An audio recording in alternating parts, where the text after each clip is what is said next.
All right. Good morning, everyone. Thank you again for joining me, as always. So nice to have you here. I get to do something cool this time. Oops. I'm going to turn that down a little bit. I just got a capture card last night, which is going to make this very interesting. I did put it through the paces doing some testing. And, oh, come on. Why did you turn off already?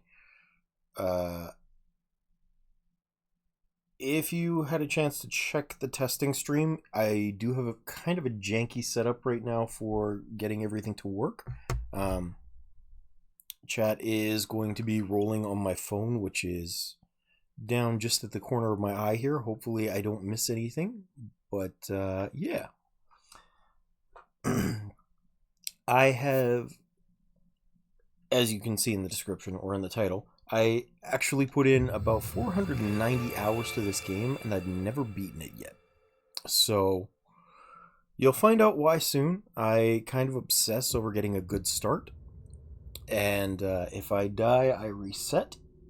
So, or at least that's how I do it when I'm on my own. This is going to be big effort to not do that this time.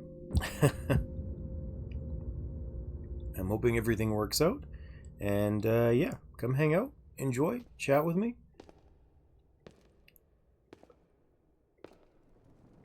I will try not to talk over the cutscenes too much. It is the good audio with the Japanese voice actors. Lynx is amazing.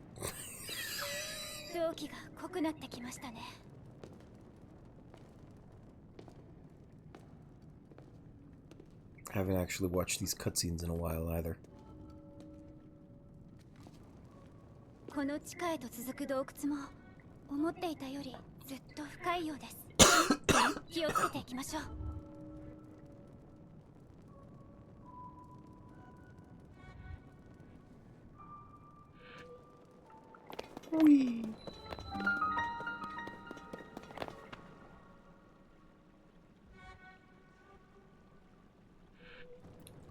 この瘴気に触れ、体調を崩す者も多いと報告を受けています。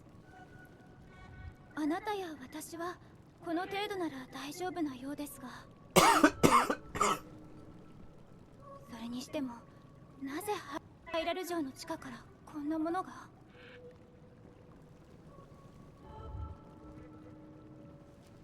この先の調査は危険が伴うかもしれません。でもあなたがいてくれれば安心です。リンク、早く原因を突き止めましょう。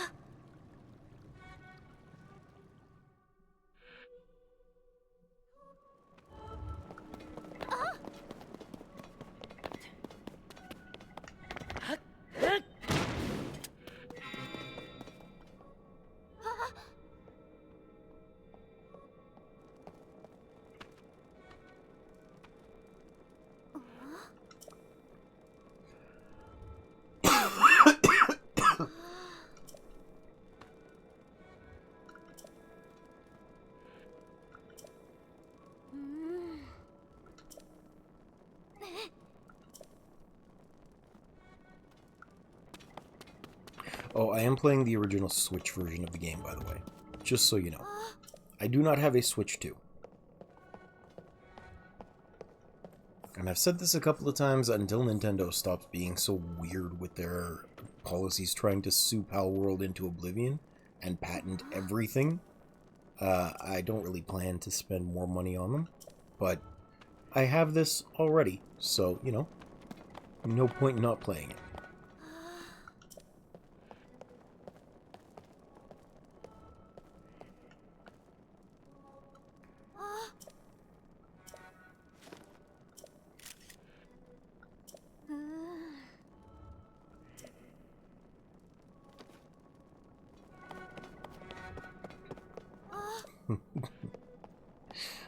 You can tell I'm getting old. My first instinct hearing these is still to just start singing Zonai, the science guy.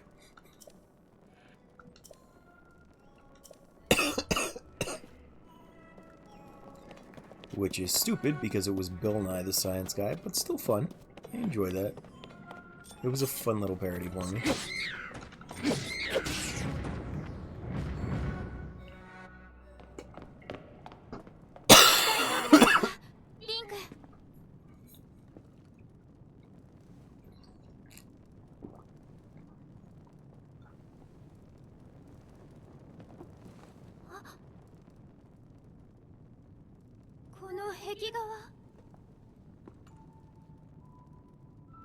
The design on Zelda's cape reminds me very significantly of the crawfish that used to be on the Wind Waker outfit that you start in.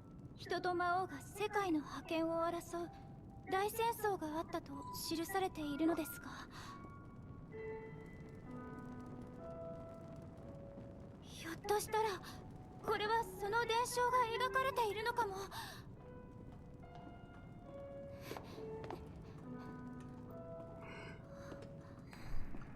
I don't actually know what else it could be. Maybe it's a silent princess? We don't get to spend a lot of time looking at her outfit like this. ゾナウ族はまるで天から降りてきたように見えます。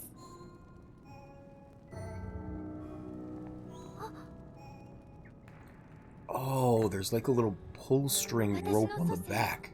ハイラル王家の祖は天より降臨せし神の一族と結ばれ生まれたと言われています。この壁画を信じるなら天より降臨せし一族とはゾナウ族。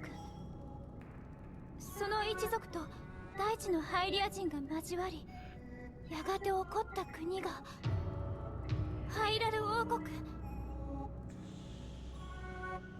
しかしそこに邪悪なる者が現れ、王国の大いなる力を奪う。すべて古文書の内容と一致している。そして魔王が誕生し、それを打倒する戦いが起こっ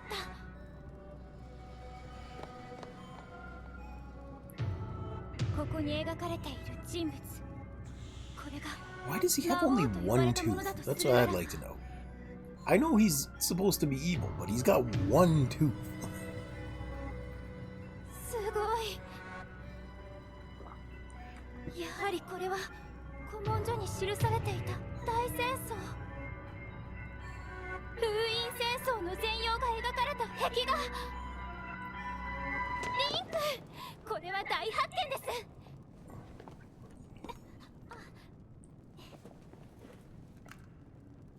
これはフルアが作ってくれたのですが、持ってきておいてよかった。こういうものを記録するのにとても役立ちます。 The fact that the camera blinks to take a picture is absolutely adorable. 埋もれていて見られませんね。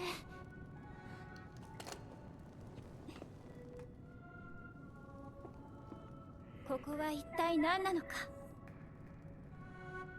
答えはこの先にあるように思います。 I am looking forward to seeing what's underneath those rocks when we get here again.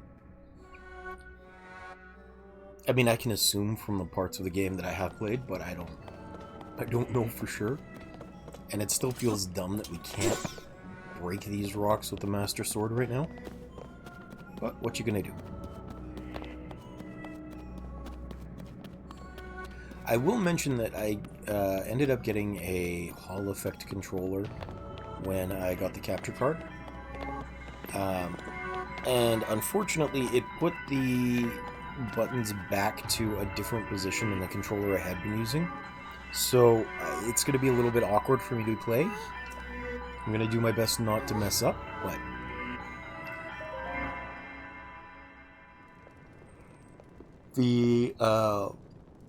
The controller that I was using had the joysticks down kind of in the same position as a PlayStation controller. And this one has it back in the same position as a Switch controller, so it's got the left joystick up at the top and then the D-pad lower to the right. So that's going to throw me off quite a bit with my muscle memory for it.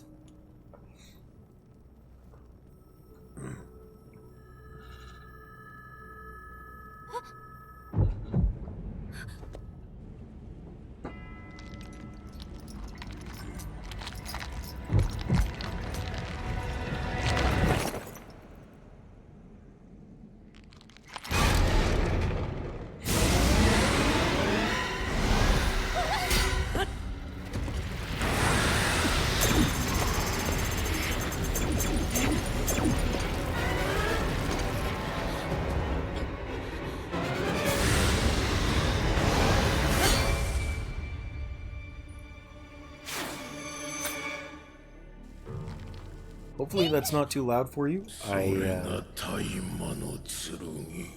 did lower the volume a little bit more from the testing yesterday.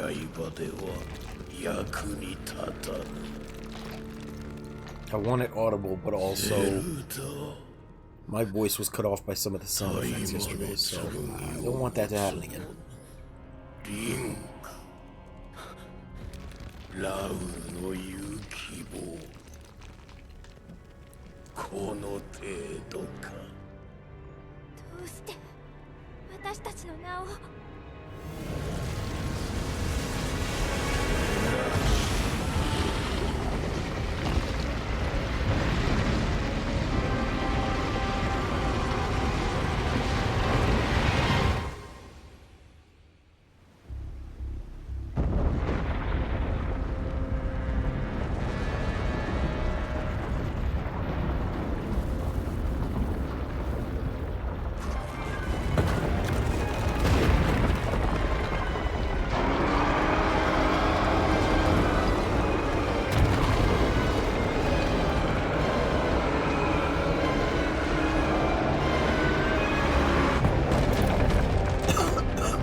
Zelda!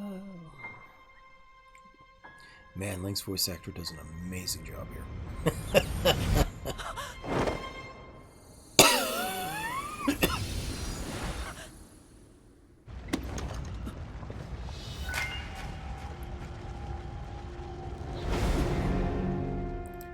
Alright, so we are about to crack into the Great Sky Island. And I have run it a lot because of how I play the game. I mentioned it earlier that I tend to restart every time I die or if I think up a new or better route. I am by no means a speedrunner, but I have managed to find my own route that's cut time down for me. So I get it to like roughly 45 to 48 minutes, which I think is pretty fast. It's definitely not the fastest, but it's not the worst either.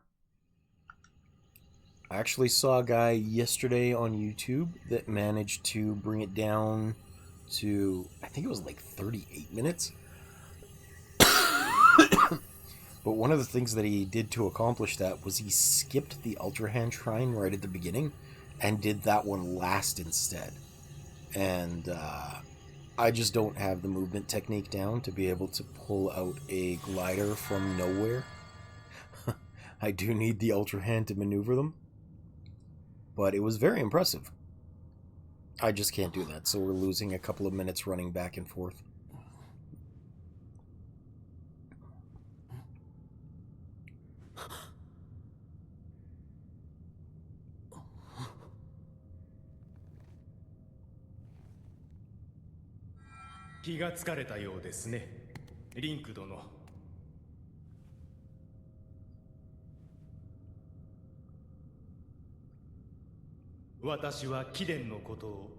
Zelda 殿から聞いて知るもの。瀕死の重傷を負われていたが、命を取り留められたようで何より。貴殿の手は朽ち、命に関わったので、代わりにそうさせてもらった。This is such a weird mix of old and modern Japanese.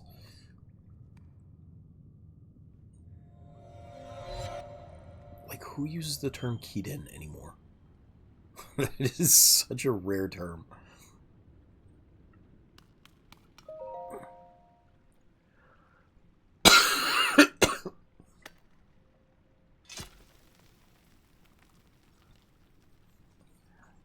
I am going to do something risky and go on a blitz for the Master Sword.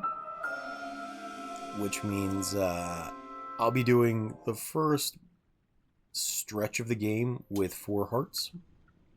I mean, right now we'll only have 3, but once we get off the Great Sky Island, we'll have 4. And I'm going to try hard not to do those again. Or, like, not to What's the word I'm looking for? Not to invest in another heart until I've got all of the stamina that I need for the sword.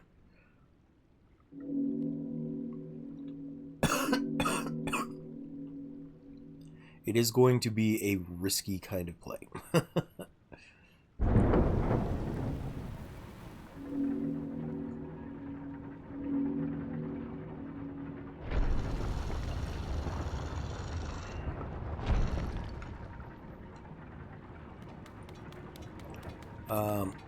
You may have noticed I started streaming a little earlier today, and that's just to give room for cutscenes and things before people show up.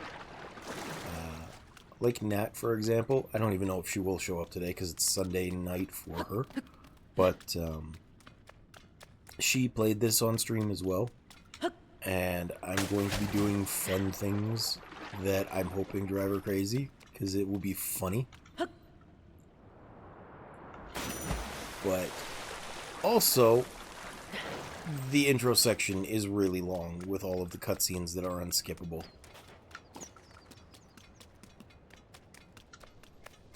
And yes, I am just ignoring that chest. It has some pants that don't sell for anything and just take up space in the inventory. I mean, I think they sell for like 10 or 50 rupees. Maybe only 20. I think that's what it was, 20 rupees. And they have one armor. There is no point in getting them unless you want it for fashion. But I don't really care.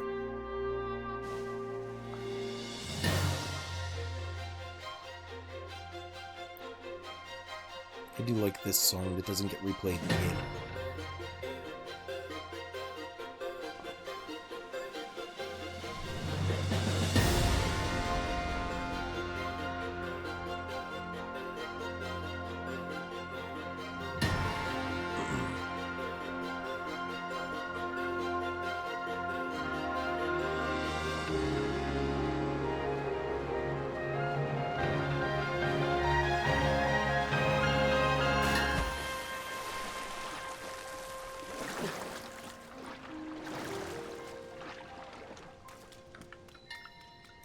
Now, let's see. There should be some mushrooms around here.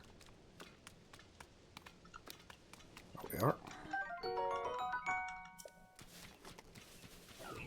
I am going to want like 10 by the end of this.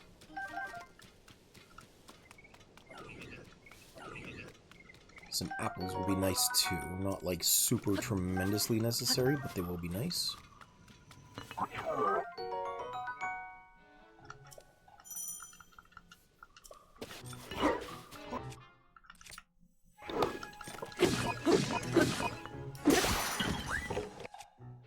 Yeah, I'll just use this one.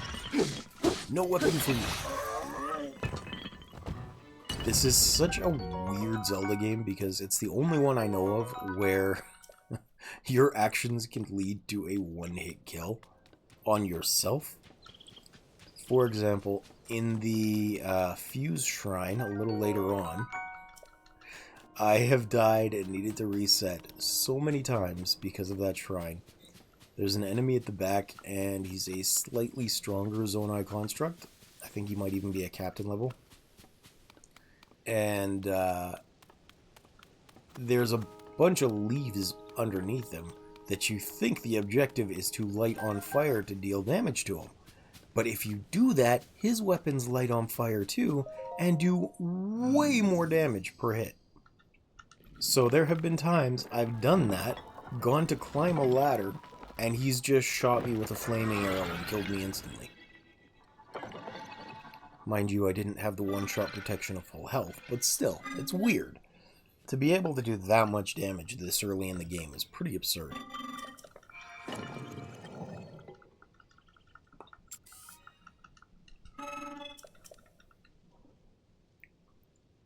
Oh, sorry, I didn't mean to skip through the dialogue there.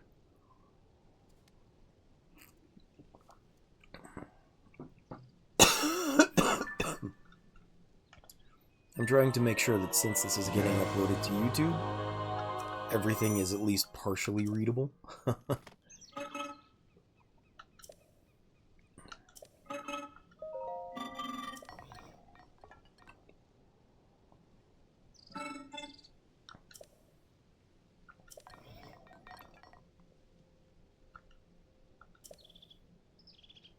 If you've never done so, going up above the top Temple of Time, like right to the top, is kind of entertaining. It looks like a soccer field up there for whatever reason. I find it humorous.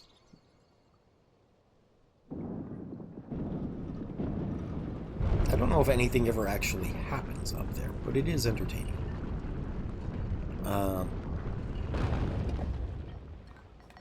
I am going to be trying to ignore most of the Koroks and things as we go through the Great Sky Island. Not because I don't want them, but because I'll come back for them later when it's easier to find them. Just having Zonai devices and things will make this much easier to get through.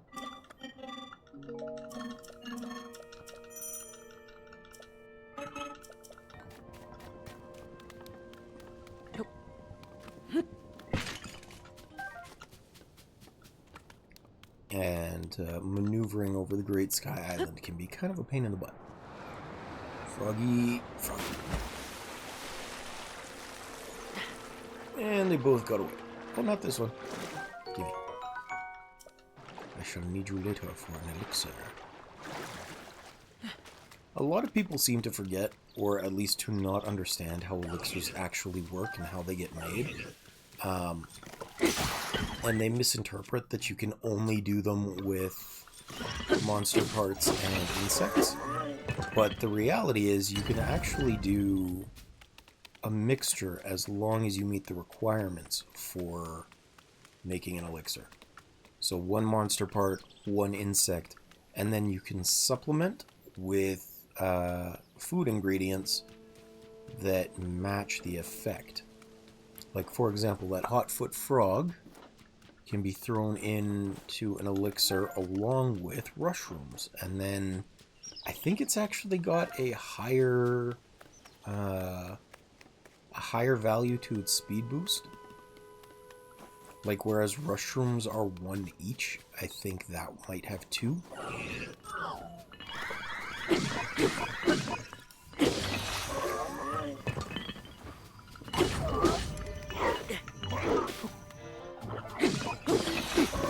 And it just means that you hit the level 2 threshold a little faster.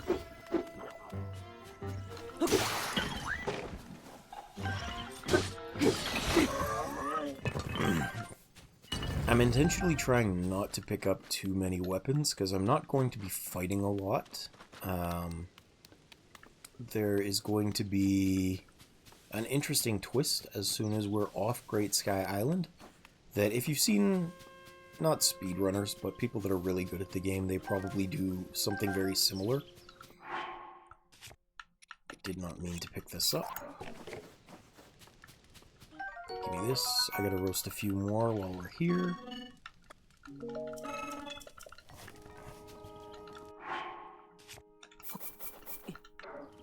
It's a pretty good amount. And I'll cook this up too.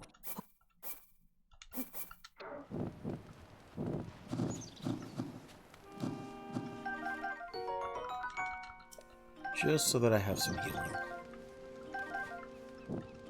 And you might think it's better to cook those in a cooking pot to double their health recovery, but realistically that'll take up a crap ton of time and spaces in your food slots when you're only missing a quarter health from the heart, or a quarter health from the healing, just by letting them stack up into a single slot like this. So there's not much point in cooking them individually.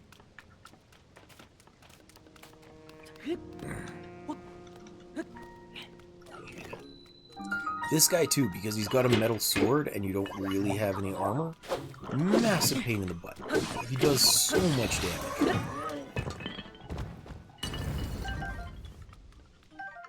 Need that.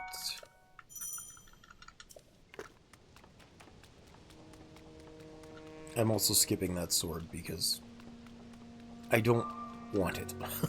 I know I don't really have a choice. It's a traveler sword. Technically, it's a traveler sword. It's just rusty as crap. But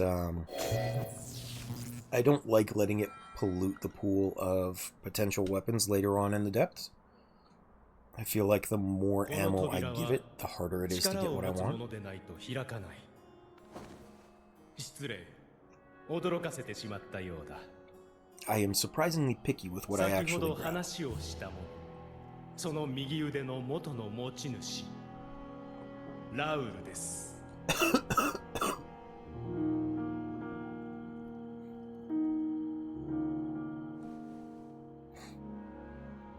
わけあって、私にはもはや実体はなく、このような姿で失礼する。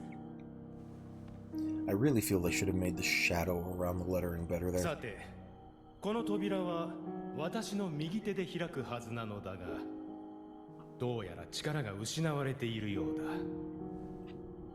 聖なる光の満ちた空間なら、その手に力を取り戻すことができるはずだが、そうだ。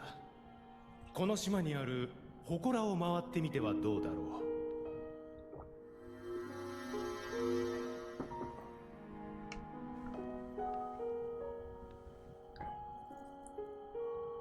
と力を取り戻せるはずだ。Goatman.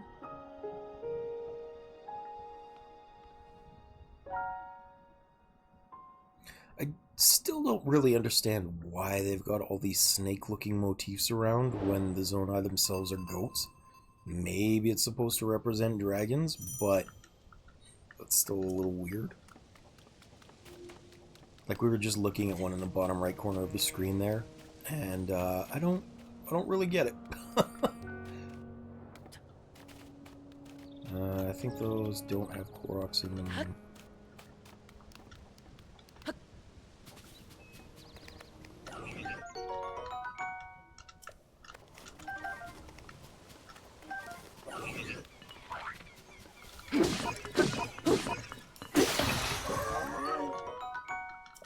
Get some arrows and a bow.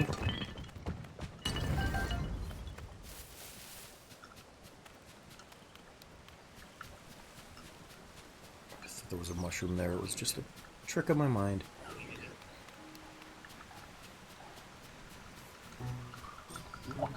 Oh.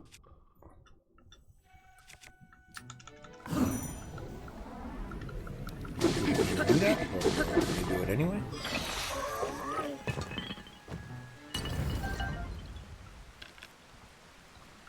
Now you may be wondering why I'm not doing a lot of the more advanced combat techniques, like why I'm trying to intentionally avoid perfect parries and things, and the reason for that is very simple. The game, well, it's not really very simple, but the game runs on something called a world difficulty level, where the better you are at the game, the harder it becomes in response to you. So, enemies give a set amount of XP, world XP, up to, I think it's 10 times, and when you perform advanced actions on them, like perfect parries or flurry rushes, that also increases the amount of XP that they give to the world, making the game harder once it reaches certain thresholds. And, unfortunately, the very first time I played this game, I did something extremely stupid, because I'd put in a lot of hours to Breath of the Wild. So the first thing I did was ran down to a Coliseum and fought all of those Lionels at once with like 4 hearts. And yeah, the rest of the world became so difficult that I didn't stand a chance. Everything hit so hard that I was literally using a fairy basically every time I got into a fight, if not 2 or 3. And that's just not sustainable, so I'm going to try and prolong that as much as I can, at least until I've got armor of 2nd tier upgrade level. Because once I've hit that point, I've got enough defense to deal with mid-grade enemies. I won't just instantly be obliterated.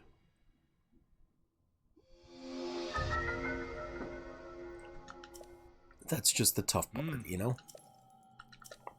Because any armor that you have, and when we get some, you'll see it, but any armor that you have actually has a number in the bottom right of the item slot, and that number shows you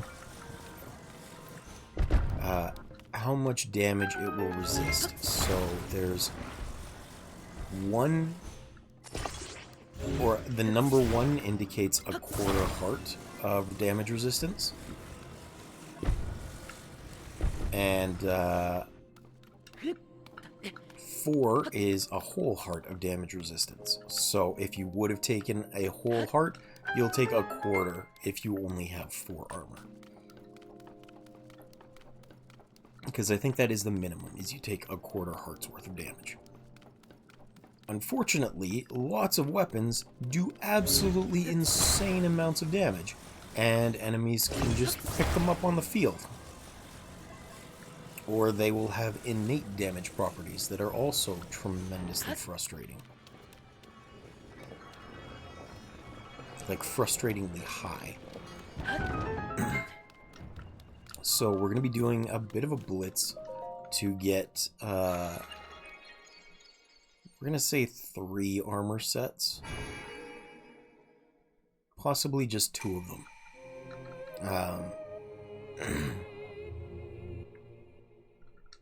One will give us a good advantage towards defense and offense at the same time. The other will help out tremendously when we end up going to the depths, which won't be too long after we get off the island. As I said, I do have kind of a route planned out. I've got a couple of different variances in which we might actually choose where to go, but I am going to try and get the best start possible for exploring. Anything else that happens after is very much just the experience of the game, which I kind of skip over. But I think this is a good starting route to make sure I'm not going to just be dying willy-nilly.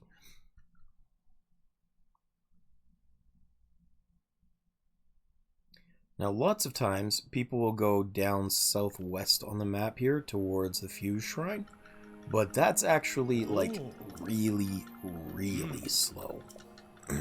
So we're not going to do that. We're instead going to the east.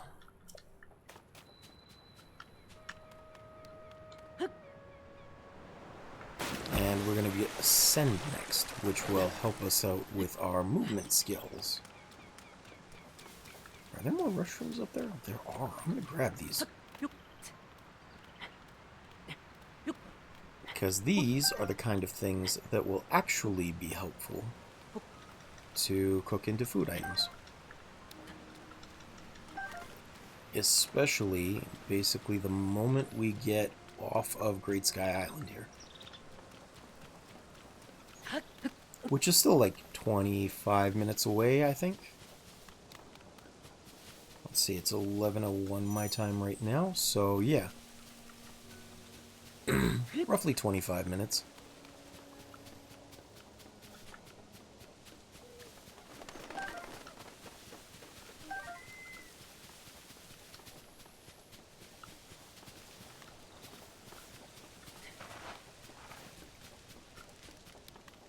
Let's see here. There should be a cooking pot not too far away here. And from that cooking pot, there should also be a couple of spicy peppers.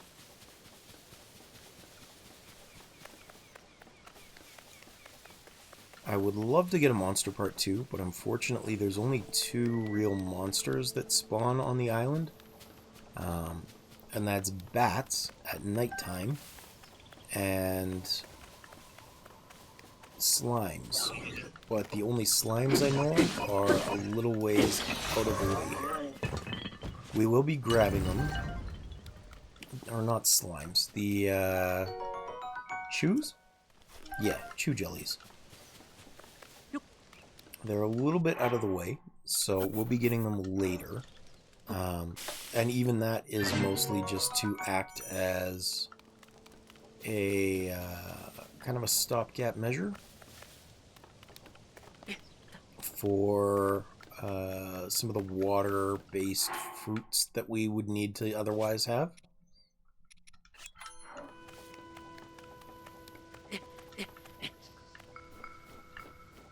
And while I'm at it, we are going to be trying to gather a couple more spicy peppers from along the way. Because we're going to be blitzing into cold areas. And I'm going to need that extra heat protection. Or extra cold protection, I mean.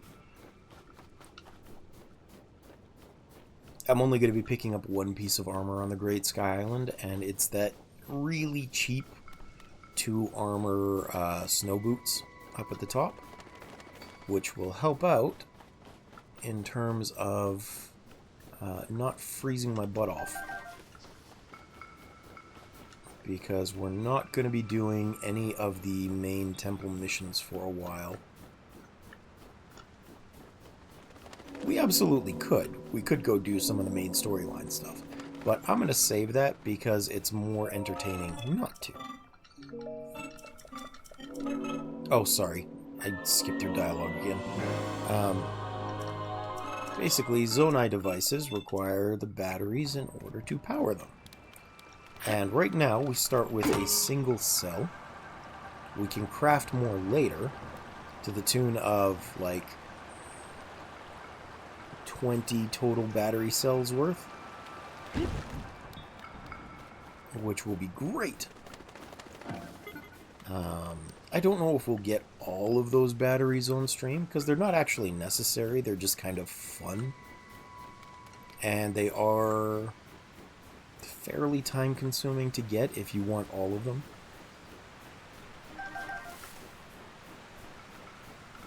I'll talk about it a little more once we get down there, but there is a good way and a bad way to try and get them. I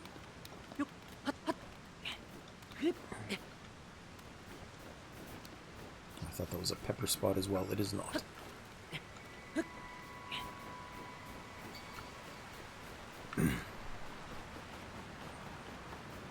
Oh, I should have cooked up some mushrooms. Oh well, it's fine. Not a big deal.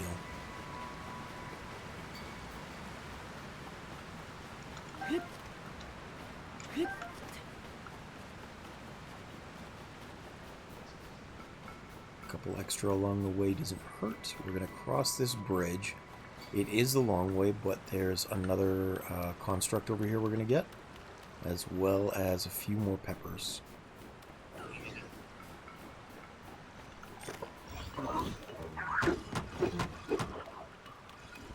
Knock those off the tree. That's what I was trying to avoid, but... oh well. It's a really good idea to gather some of these along the way. 4, 5, yes. Because...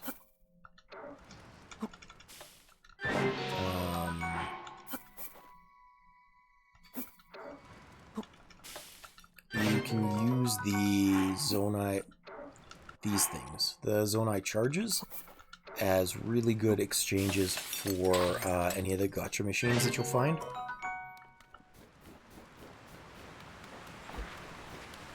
Oh, let's grab that. And I don't use these for anything, so let's throw them into here.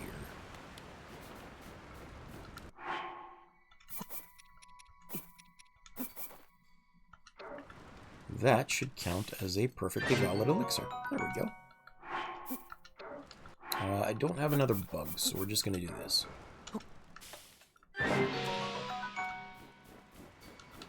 Wait, did that say 10 minutes? 5:50 and 10. Oh, wow, okay. I must have gotten lucky with the boost. Level 2 speed for 10 minutes is pretty intense. We're going to go around the back here. There may be more chew jellies that spawn. Choo-choos? No? Okay, we got lucky.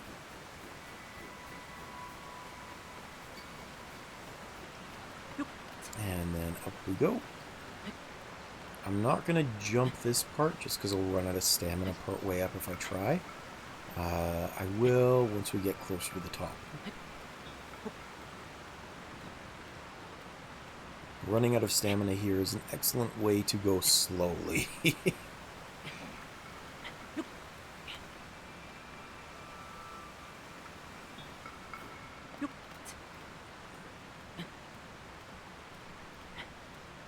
And this should be the longest stretch now of free motion on the Great Plateau, or on the Great Sky Island. Because as soon as we're done here,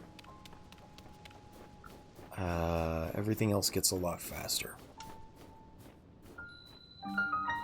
And I exhausted my stamina, like I just said I'd try not to. Oh well. That's fine. That's fine. No problem.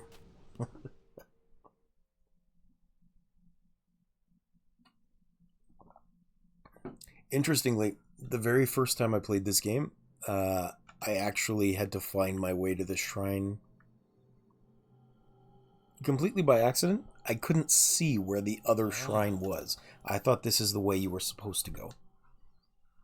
And, of course, having no knowledge of movement techniques or devices, I was still trying to do everything Breath of the Wild style. So, climbing everywhere as slowly and painfully as possible. I think it probably took me about 2 to 3 hours to get off Great Sky Island. Very slow, very inefficient.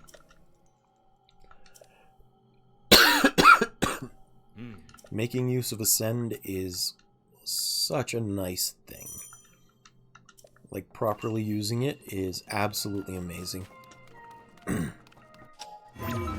Although, since this isn't a new game, most people know there is actually the ability to rewind time soon as well. And it is pretty hilarious how many shrines can be cheesed by doing that.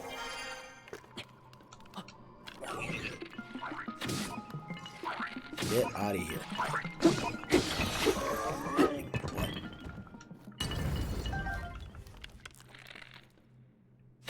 And that's how you do this without going to the Fuse Shrine first. Because I don't have any sharp weapons yet. Oh! Press the wrong button. My bad. And I am just going to skip a lot of these hidden chests in the shrine. No, I missed it. That's okay.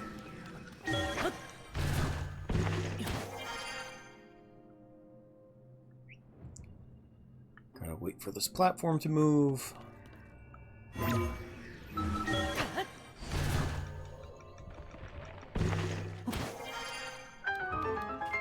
And in we go. I'm gonna skip these cutscenes as often as possible. We don't need to watch them 1,000 times.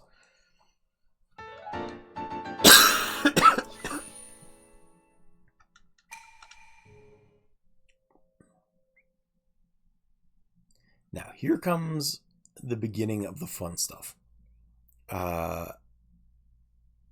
People will tend to complain about the lifetime of wings, which are the Zonai devices that allow you to glide through the air. Or I guess fly through the air if you power them a little bit. But very interestingly, and something that actually is an intended mechanic, is you can't move with Ultra Hand the items that you're standing on, but you can carry things with it while you're moving. And that includes being able to... Oh, let me actually put these on.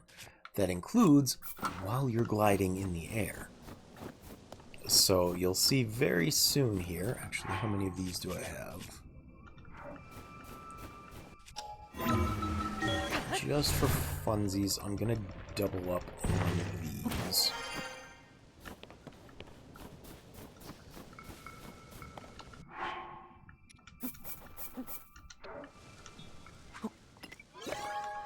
Because I want extra wings.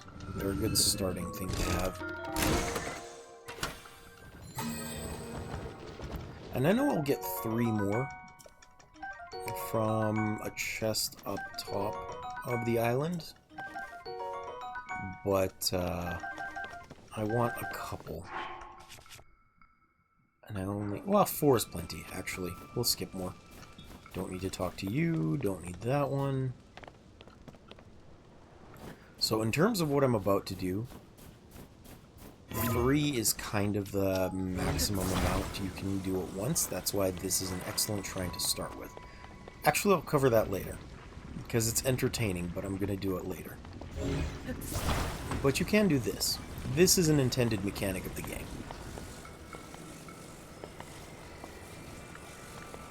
And it's also why we prioritize that shrine. Because it means we can skip all of the walking and all of the jumping and platforming that would otherwise be necessary to get over to this shrine here.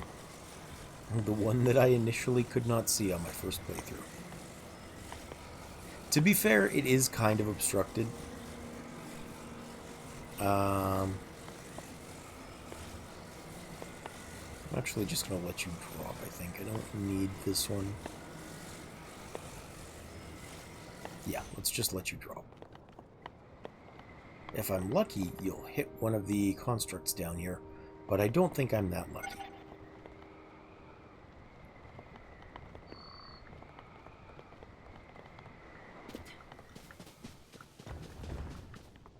We'll just go down slowly. Slowly and carefully. Ooh, stamellas. Stamellas. It does! Hi, Nat. Welcome in. Thanks for joining. How you doing? Hopefully everything is audible. And not too loud. I did a little bit of testing last night with it.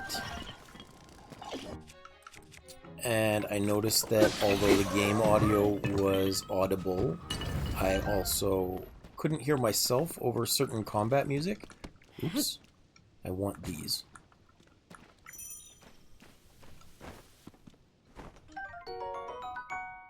Everything is good. Your voice could be louder though. Okay, I will move the mic as close as I possibly can. Hopefully that helps. Unfortunately, my setup is very janky. Like, it is weird. I think I've told you before, I have a special homemade mic stand.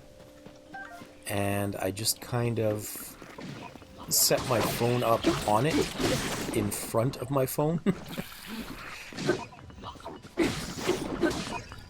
So it's in the corner of my eye. Get out of here, what?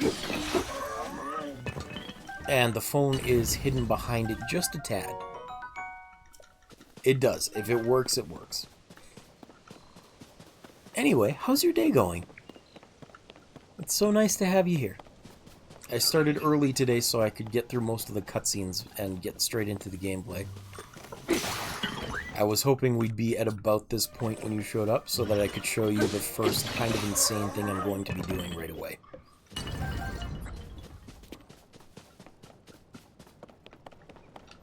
I'm gonna eat these though.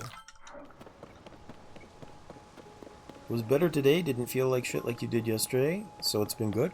Awesome, I'm glad to hear that. Hubby and I tried the Christmas market eggnog today. Oh good, how did hubby like it? I know he was curious after I talked it up that day. I'm hoping it was delicious. I don't know if German eggnog is different from traditional eggnog, like the kind I'm thinking of. Kind of strong. You know, I usually find that too.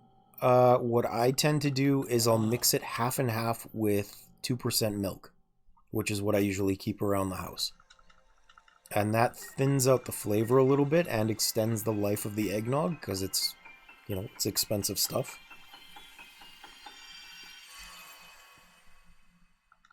But I hope you liked the flavor anyway, even if it was strong. They serve it with whipped cream. Oh, okay. That's fair. That's fair. Did they put cinnamon over top too? Because I've seen it served like that sometimes, where they put the cinnamon and like a little cookie stick in the top as well. Which, I will be honest, is kind of the minimum I'd expect if you're buying it from a market, which I assume is expensive.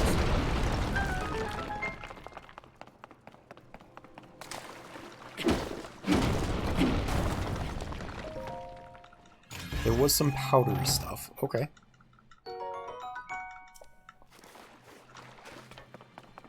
I did not process the taste of it, though. That's fair. That's fair. I think if it was cinnamon, you would have known it was cinnamon. Because even on eggnog, that's a pretty strong flavor.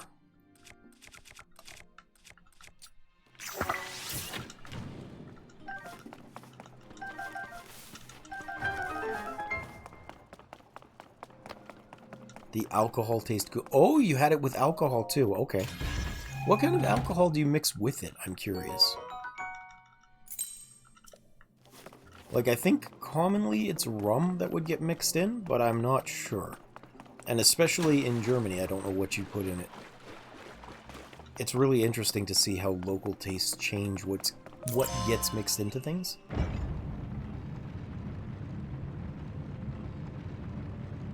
Wait, the taste is nice, just the burn is not your jam? Eggnog liqueur? I didn't know they made that. That's interesting. Gotcha, gotcha.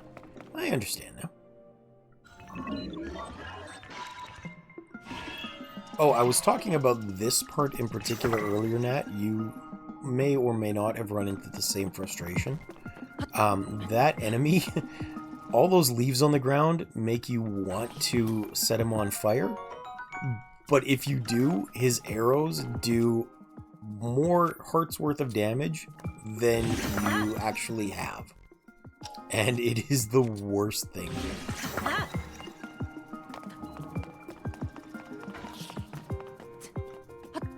He is the biggest butt. So I'm going to avoid that because I don't want to die. You jerk.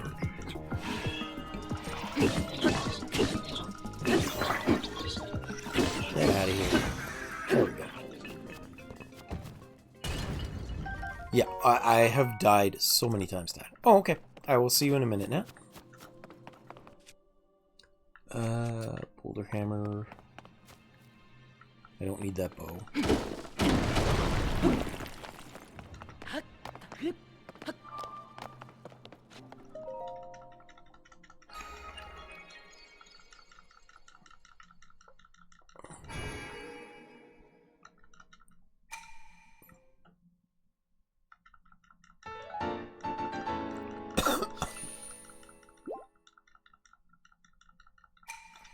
Now, having grabbed this,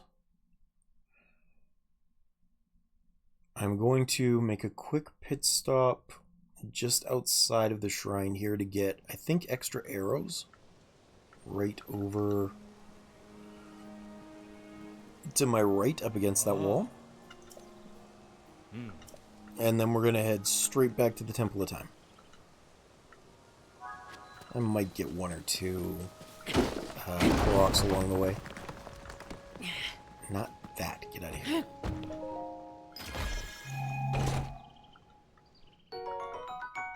There we go. And now, let us drink this one. Level 2 speed boost here is super nice.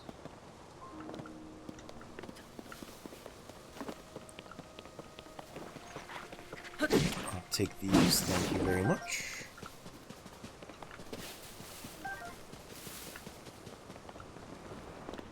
I missed the mushrooms. There we go. And back now. We'll have to go check it again in 8 minutes or so. Oh, you're heating up some frozen Brazilian cheese bread, and you have to check it from time to time. Fair enough. I had some, I think it was Brazilian cheese bread that some family friends gave to me. And for whatever reason, I'm just not fond of the type of cheese that is used in it. Like, it's got a strong smell, but not a strong taste. And that was very unusual to me.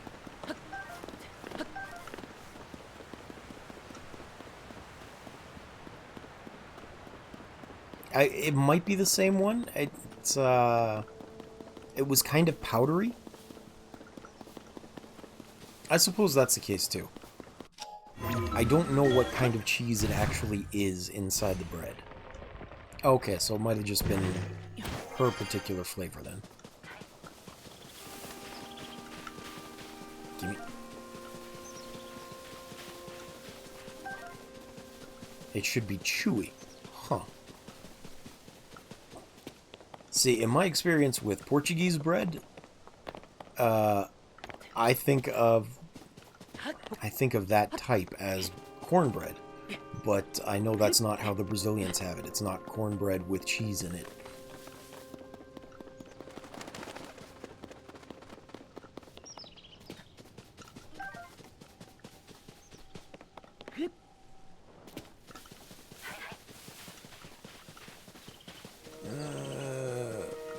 I'm gonna pick up some more arrows over here. Not the bow. Oh well.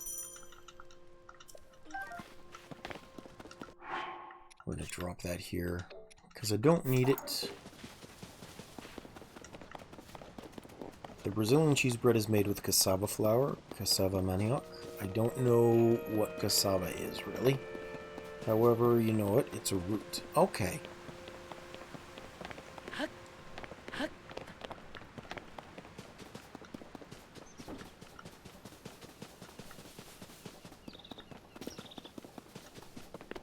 Super delish. Fair enough. I will trust your tastes and believe it is more delicious than the one that I had. Because the one that I had was unfortunately difficult to stomach.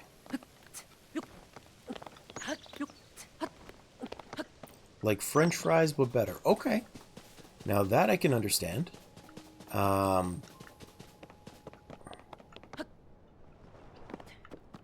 had... Well, actually, there is this channel that I watch called Food Wishes, and Chef John makes these things that I absolutely love, where he uses leftover mashed potatoes, and he will mix it with bread flour, and then bake it in a muffin tin. And you get basically little potato puff pastries. Super good. I really like doing those. It's an excellent way to reuse mashed potatoes, too, rather than just eating them cold or heating them up in the microwave. Oh yeah, very good.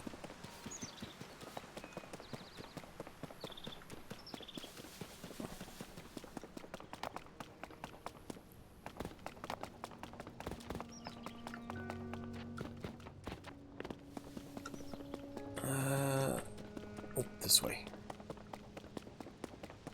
This one, yeah.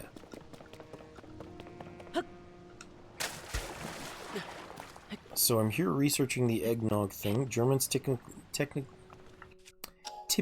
just have it spiked with alcohol. That's fair. I like doing the non-alcoholic versions, so I have the... I just have it with milk to kind of thin it out. Because generally the boiling process does refine it a little bit, and it makes it more... it makes it thicker. And it is too strong a taste even for me to just have a glass of. But I do the same thing even with alcohol. I know I shouldn't do it with like whiskey or scotch, but I tend to have it half and half with water. That way I get to sip it and actually have it for a while instead of just downing super strong alcohol for like 2 sips and being done.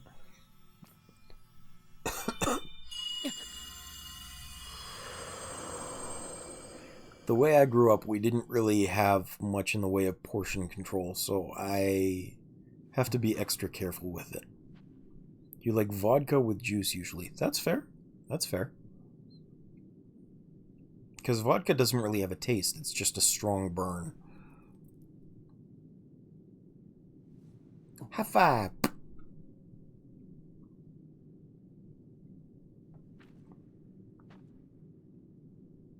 Whiskey with Coke is unusual, or at least for me. Up here we have rum and coke usually. That's a very common drink. That's fair. That's totally understandable. For a long time, I only really had beer or, like, the dessert drinks, like vodka mudslides and things. But recently, yeah, that's fair. It really depends on the kind, but beer can generally have a weird taste to it, and it's very bitter. Interestingly, that's because of the IPAs, which are the add-ins that make it bitter, and I don't know why people like it that way. I like the smoother ones that don't have the bitter taste in it. Okay. See you in a moment. We're just about to get to the fun parts that I think you'll, like, think I'm crazy with. So, it should be not long after you're back from checking your bread.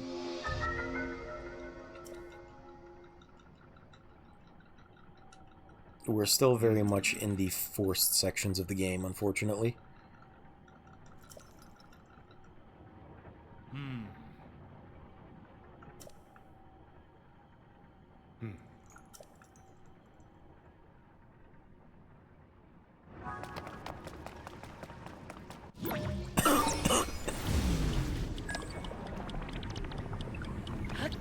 Ooh. Almost didn't have enough momentum to make that.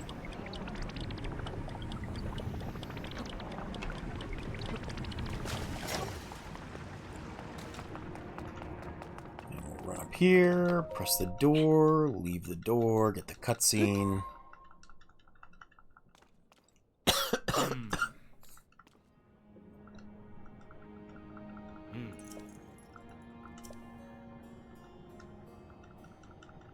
There's actually two ways to get through this next section too. I used to do it the long, hard way, which was... well, you'll see as soon as we get there. This guy won't shut up.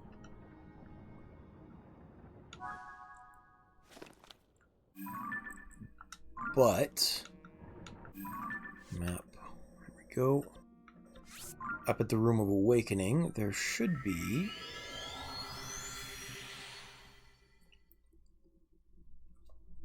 on the left-hand side of the wall here, these gears. And so usually what you do is you would reverse these gears using the time stop to get up to that section over there, and there's a little path to go through. We're not going to do that, because as it turns out, you can just go up from here. Save yourself a lot of time and effort. We're going to go up to the top here and get this Korok that's hiding in the tree as well. Just because that tops us off with a third seed, which means we can get 2 upgrades as soon as we get to Hestu. Which won't be for a while yet, most likely, but it is still nice to have that ready. And we can also come down here, grab these 3 wings, which speedrunners take advantage of a lot. I just kind of discovered they were here on my own. And then we run forward, and we get into the shrine from the back route.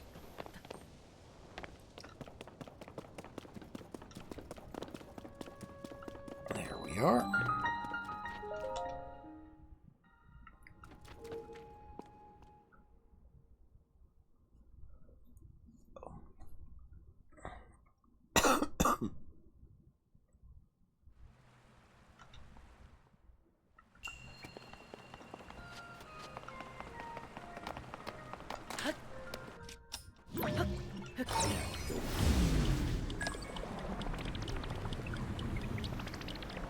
Oh, my speed up is about to run out. Oh well.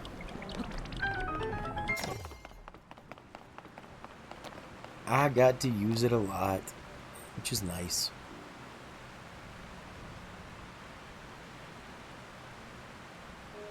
Unfortunately, we did miss this raft. So we had to wait a little bit extra there. I think if I'd let that first one come through a bit more, this one would have dropped. And then we could have done this section just a touch faster.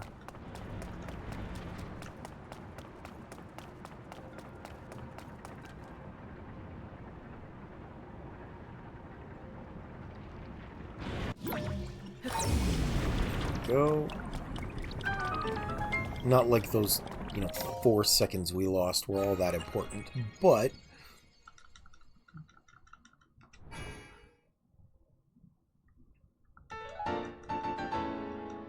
there we go.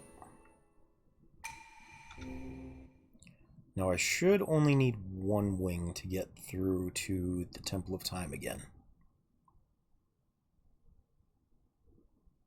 Hey, Brad, welcome in.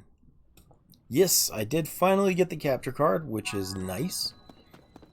It's working quite well, and it's really cool having it set up in the corner there.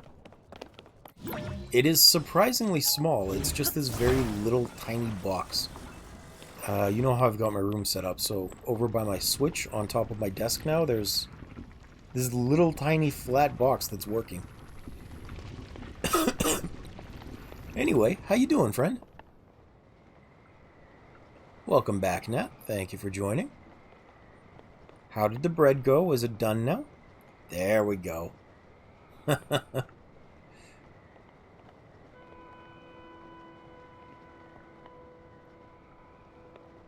You missed the last kind of... Well, not quite the last pain in the butt part. But the second last pain in the butt part.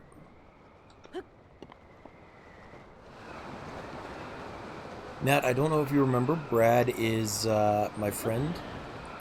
Like my in real life friend.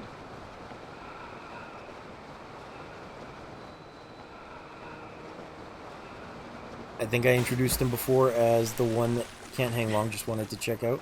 Well, thank you. I appreciate you showing up anyway, man. And I hope you have a good day. But yes, Brad is the one that I will forever introduce as my friend who winded me the first time we met when we played Power Rangers and he punched me in the chest.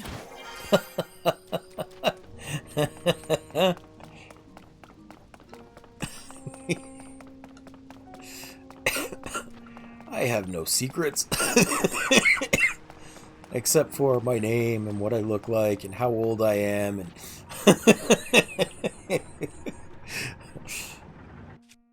so I guess I have a lot of secrets, but don't tell anyone.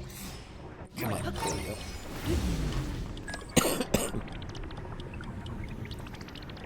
That is true. That is true. We are very close in age, to be sure. So many yet so little time. Yes. This is true. This is true. Oh, that's interesting. Oh. No, wait, I'm out of... There we go. Heart container. Yes. Alright, so we're just going to do this last cutscene here. Or I guess second last cutscene. Because we do have this one opening the door. And then I'll get to show you some of the fun things that I wanted to show you, Nat. Some of the things that will probably make you think I'm crazy. This is why I started 40 minutes early today, so I could get through the Great Plateau, or the Great Sky Island. Save you some time on the parts you've already seen. Yeah, I mean, yes, you're right, I probably am crazy. But I'm hoping crazy in a good way.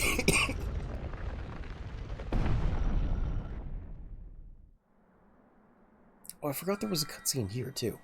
I skip it so often, I forget it's here. Ooh, that is a pretty disco ball.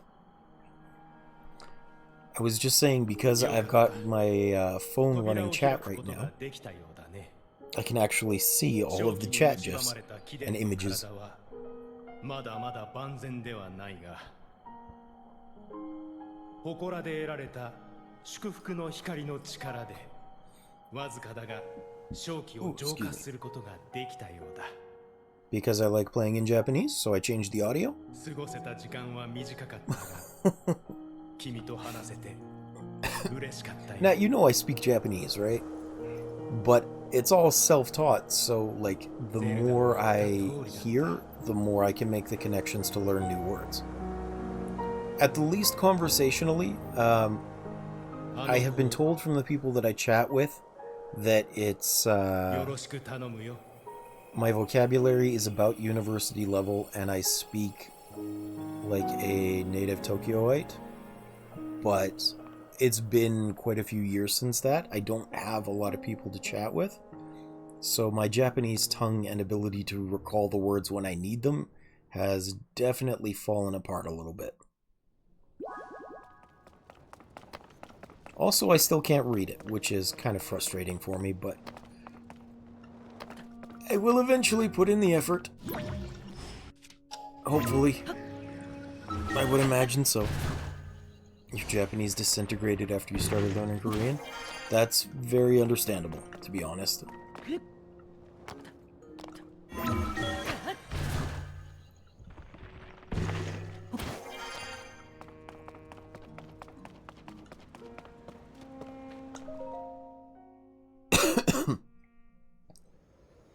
It's kind of funny.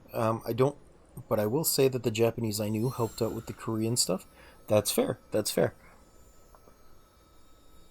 I think so far in the bits of Korean that I learned, the only thing I was surprised was similar was Haksen and Hanguk. Or Haksen and there's a Japanese word for student that's also very similar, and I've forgotten what it is because I'm associating Haksen with it now. One of the early phrases that Duolingo teaches you is Haksen yeba. Gaksen, Gakusei, yes. So student in Korean is Haksen, and in Japanese it's Gakusei. And they're just similar enough to me that I'm like, oh yeah, that one's pretty fair.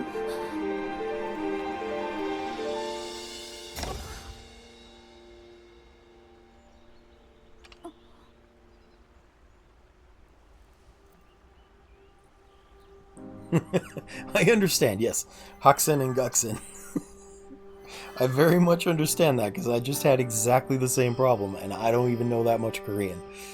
But it was entertaining because I put a lot of effort into learning the Korean characters to read it, but I don't understand it. Oh, let me just ban this bot that got blocked. How do I... Oh, of course.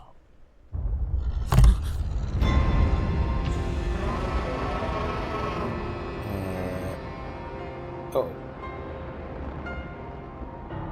Okay, zoom out.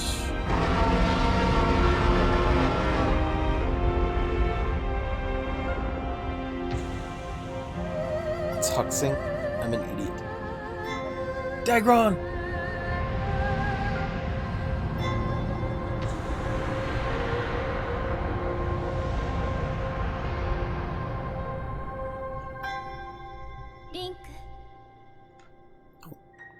Don't pause the chat due to scroll, please, and thank you.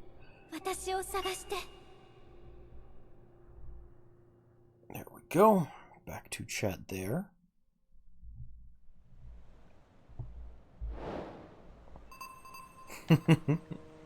Okay, so here's the crazy thing, Nat. This is where it's going to get weird for you. You didn't play a lot with Zonai devices and things, at least not as far as I saw. So here's going to be something fun that we're going to do right away.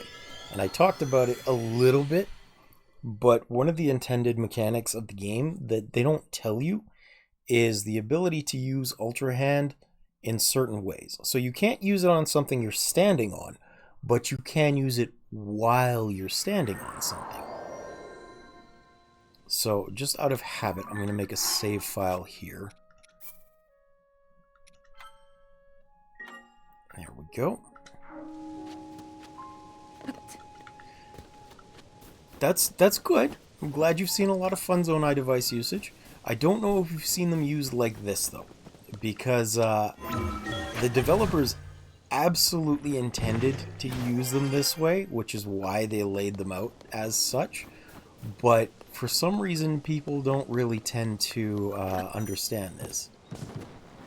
So you see how there's like 3 of these gliders set out right next to each other? You can do this. You set these 2 on the track.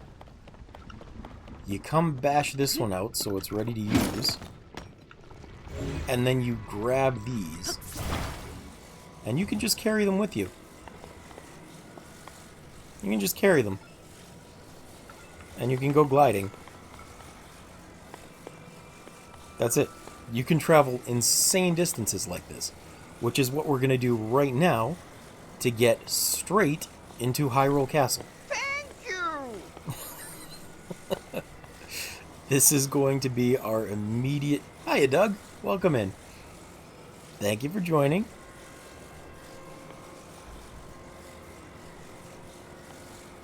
That's interesting. Why does it say you're muted? I mean, you're not muted, but it kind of looked like you were, and that's weird. Maybe that's just a badge, I don't know. Anyway, how you doing, Doug? Nice to see you. So this is how you have to use these now. Once this wing starts to wear out, you attach them, go to the next one, and then break this one off.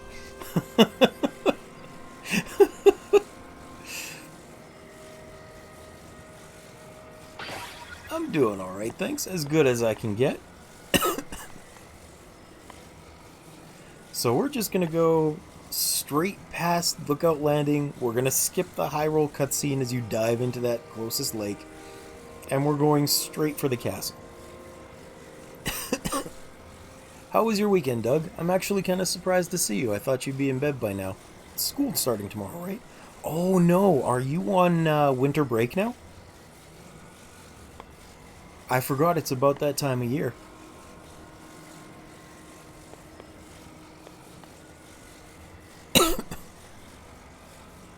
Not today, Nat.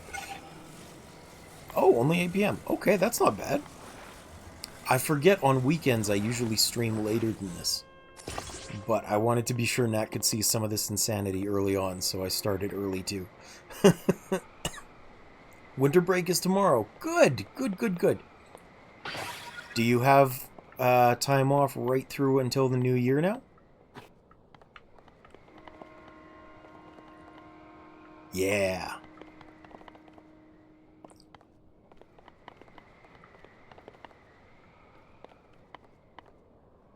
Yeah. Awesome, Possum. I'm glad to hear that. Okay, so this is the only part that's a little dicey. I want to try and hit this tower. There we go. And then we come right up here to grab the Dusk Bow. And then we drop down. I'm trying to get overpowered so that the game becomes easier at the very start.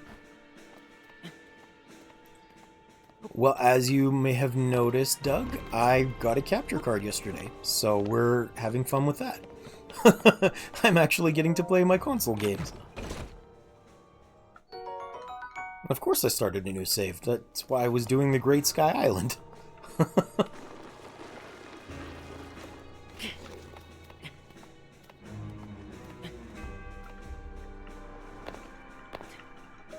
And then we come get this, which is... I will eventually play Ocarina of Time, Doug, yes. Just, I have been playing this one a lot lately, and I have never beaten it, so we're going to beat it. We'll get the Royal Bow. We're going to come over here and get another Royal Bow.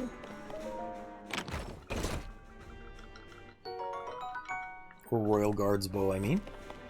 Which are super powerful at, if you didn't see, 50 attack. when most things that I should be getting right now are like 7 attack. Oh no, I'll be playing Majora's Mask too. It's one of my favorites.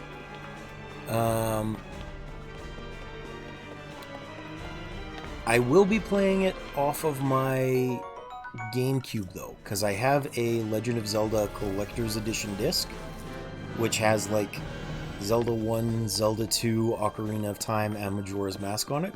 That's the only version I actually have. No, I like Majora's Mask. Majora's Mask is good. Yes, so the specific goal is to actually beat the game this time. Because, as I said in the title of the stream, I have 490 hours in this game, and I haven't beaten it even once yet. I've gotten through all of the dungeons, but I've never gone to beat Ganon. And I also haven't done all the shrines, so I'm just going to be enjoying the game and trying not to get so frustrated with the death that I restart. Because that's what usually happens. I know I talk about this quite a bit, but when I play single-player games, it usually ends up that I try and do it deathless and reset if I don't. And I don't want to do that. I would like to play on stream and just finish up. So we're doing the secrets here. We're getting the good weapons.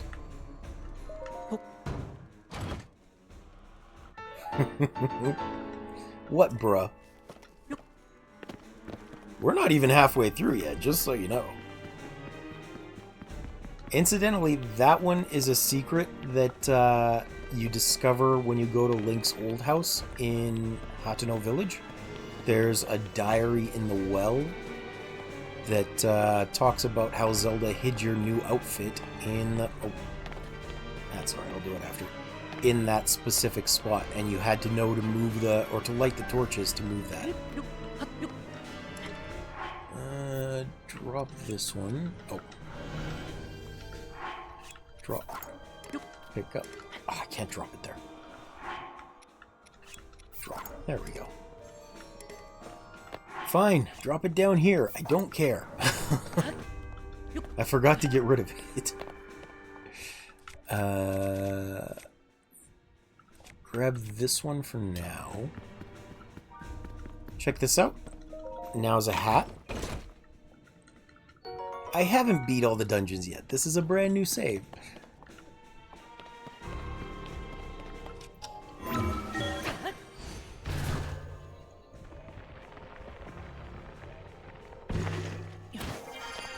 So check this one out too. There is, if you have the Dusk Bow, a Korok seed right out here that you can get through the window.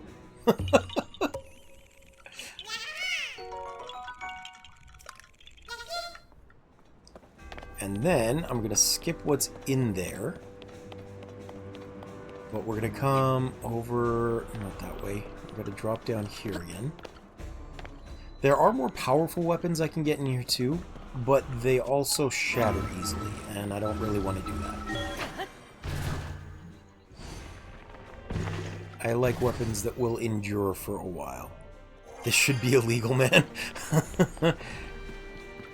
Well, just wait until you see what happens next. This is very much just the beginning.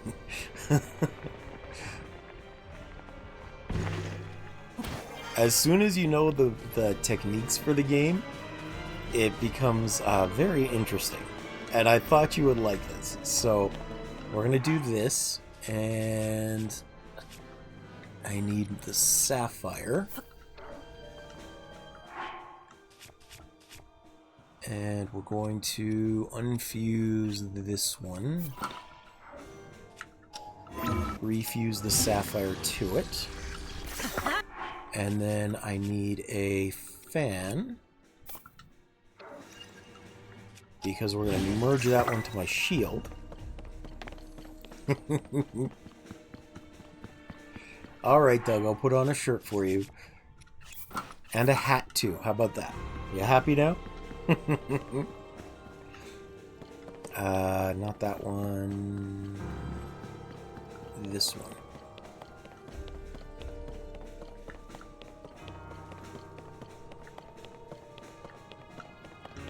So keep in mind, I don't actually have the glider right now, which means I have to be doing everything with the intent to not kill myself in the process.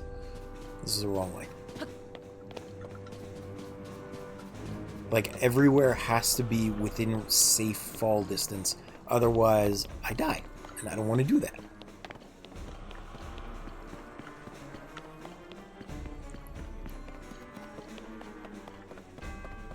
Where are we? This way. This is the right one, I think.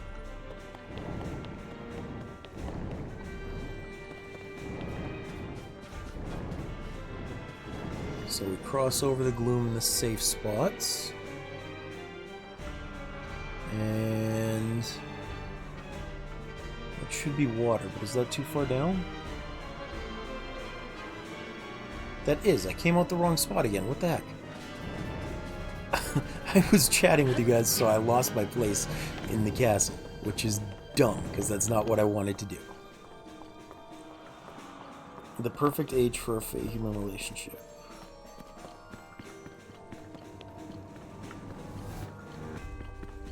Oh, fun fact, Link is between 122 and 125. This is true. This is true. Because he did get frozen in Breath of the Wild for that 100 years. There we go. So we're going to dive down here. And black moblins are technically ridiculously strong, and we should not be thinking about them.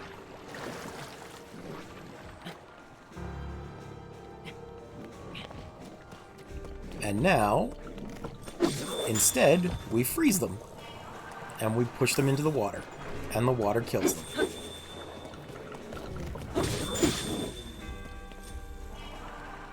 Oh, I guess he went that way this time. So now, we just go pick up their parts. And we have a plus 24 attack item.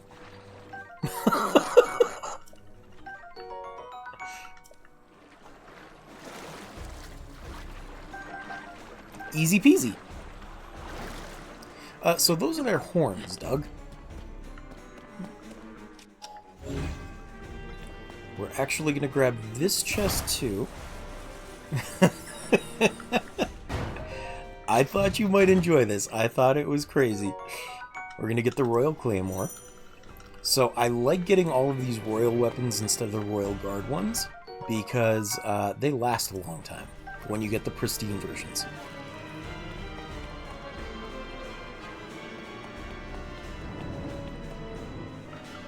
We're just going to come down here. And then there's that shrine there that we're going to make use of. But we're not going to get it right away. We're going to go down here first. You're going to hate this, Nat. I mean, if you played Breath of the Wild, you probably found this spot anyway when you got to the castle. But all we have to do is come down here. And we can just move this and get not only another royal broadsword, but also a royal shield. And then some better pants. If you...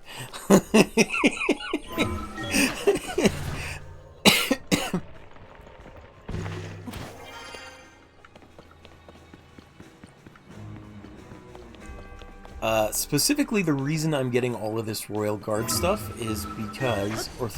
sorry, the Royal stuff is... the pristine weapons in the depths will only spawn in certain areas, and they're kind of the, like, endgame high-end items, so the pool of available weapons you can draw from gets polluted with lower-grade stuff. Doug, I already fart when I cough. That's not even a question. That's just life for me. Here's another fun one for you. You'll find very quickly that most of the shrines in this game can be cheesed with the ability to reverse time. Oops.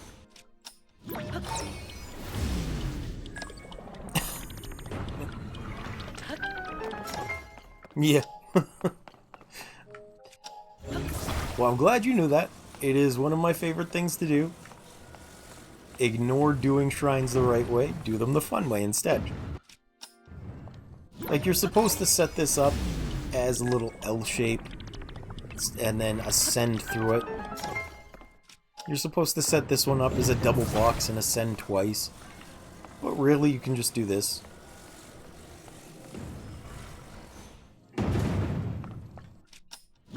And then you gently walk up. And we're done. And then, here's another thing you're really going to hate once we're out of this shrine, Nat. Because I don't know if you had it. But we're going to go get a very special item just outside this shrine. Again, keep in mind, I do not have a glider yet. I am not supposed to be accessing these areas at all. Unless you know how to do it. I don't have a glider, I don't have stamina, I have very few Zonai devices. We're going to go this way.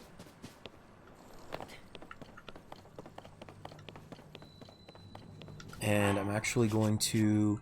This isn't necessary, it's just something I'm going to do to go a little faster. To make this part a little faster. But we're going to eat some speed up.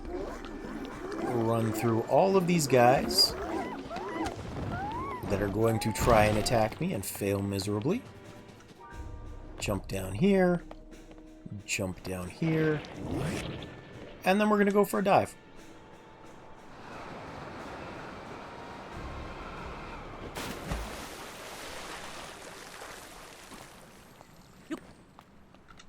We're going to climb up.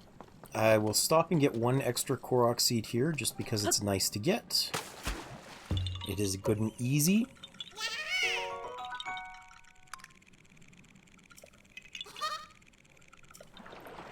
I would take the ladder, Doug.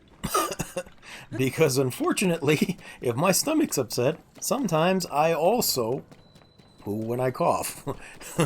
And that's not a fun experience by any means. So I would absolutely take the ladder if I could choose.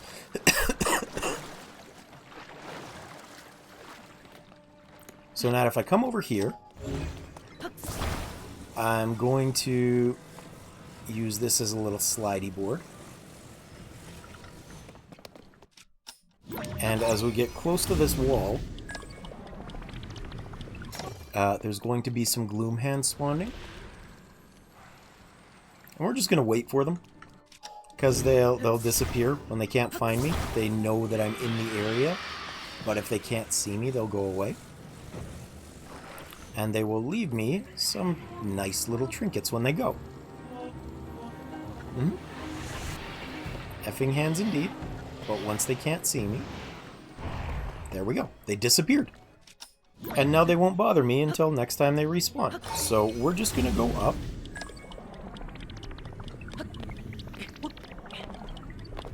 We'll pick up these nice little trinkets of dark clumps. And then do you know what's up here, Nat? Have you ever been in this area before?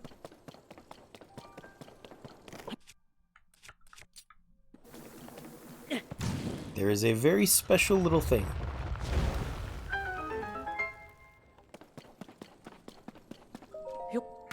Ta-da! Hylian shield.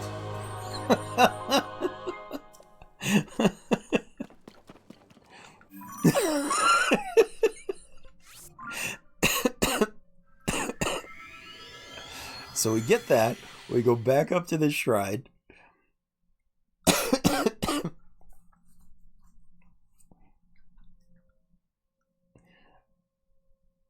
And remember, at this point, most people are probably still walking their way towards the town, right? To Hyrule Castle Town. But what we're going to do is we're going to run up here.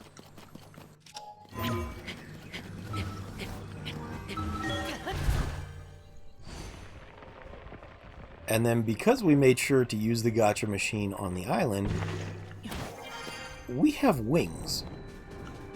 So I'm just going to run over this way. And, oops. pull one of them out right now.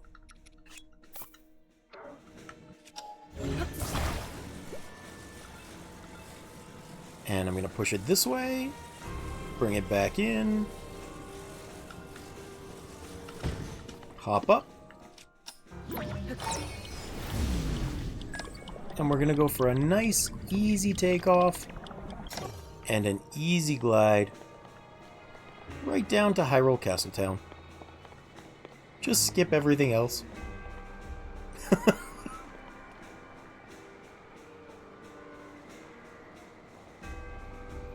No need to do any fancy movement. Just a nice, relaxing jaunt. What cheater! This is intended gameplay. They let you do this, therefore it's intended.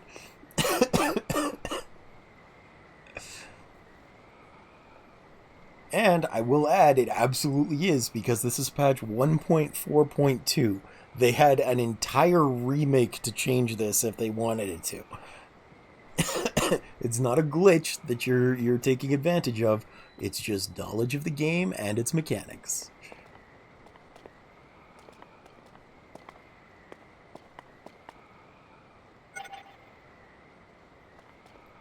So I'm saving time by coming this way. We're going to jump straight onto the landing pad here. Ow. That was a little higher than I thought that fall was going to be. And usually I would skip this cutscene, but I'll let it roll. Because it is going to go up on YouTube. May as well have it in there.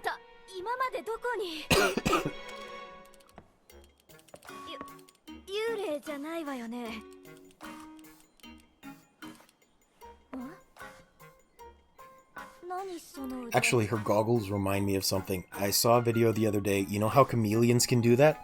Where they have the eyes that are able to go like different directions and then 180 degrees basically? Apparently that's because their optic nerves are long enough that they actually go through like 90-degree bends inside their skull so that they have the ability to move in those weird directions. And I thought that was a pretty neat little factoid. They did like advanced 3D imaging and MRI scans and things to determine it. Kind of gross, but also kind of cool.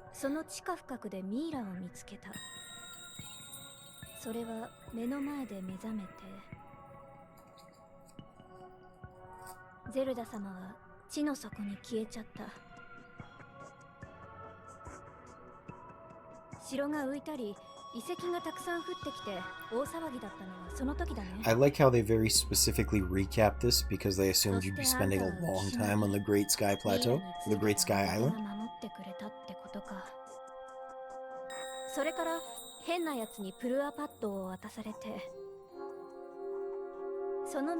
Meantime, it's been like 40 minutes.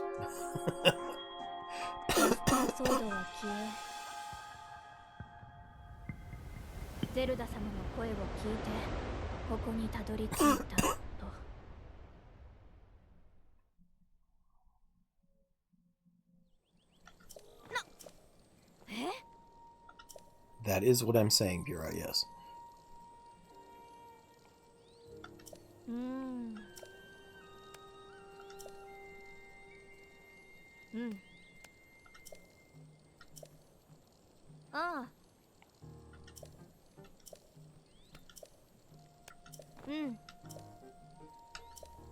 Okay, so now we're supposed to run all the way back up the hill to talk to Captain Hawes again.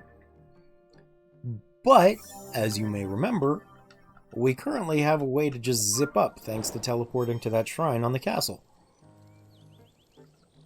So, screw walking. We're gonna go up here. And then we're gonna take a wing back down. We're just gonna cut out the middleman and go quickly.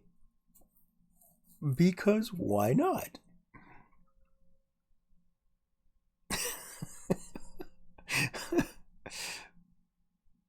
This is why I said I think you're gonna hate me if we, or think I'm crazy if you see me play this game, Nat.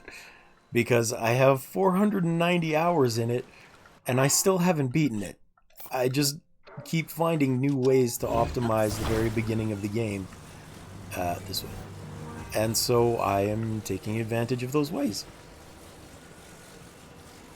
Yeah, I didn't even realize how many I had until I checked my stats yesterday. And I saw 490 hours in Tears of the Kingdom. And I haven't seen all the shrines. Oh, stupid rain. There we go. And I haven't beaten the last boss. I haven't even completed all of the temples at the same time. I have completed them individually. Oh no. There we go. Flying underneath the castle like this is always kind of iffy because of these parts that drop down. We're going to go right over here, because if we land directly on Captain Hawes, he freaks out, and then we can't talk to him for a second. But we just very gently talk to him now. Saves us all of the time.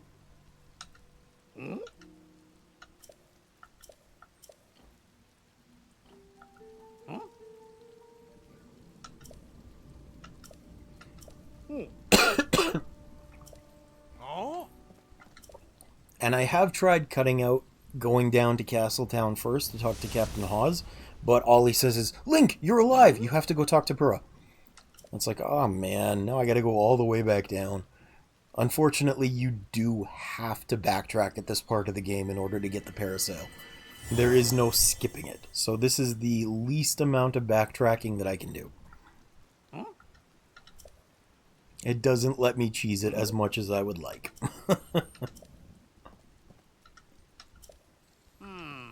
There is a fun thing that I can do if I really want to, though, which is after this, there is a route I'm going to take, and if I don't make a side stop first, I can actually cause a panic blood moon, which means in the middle of the day, to clear the RAM from the system, it will start to, or it will do the blood moon animation.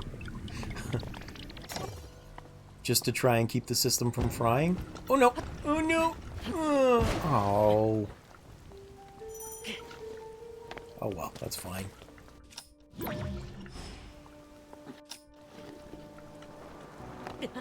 Oh no! Oh.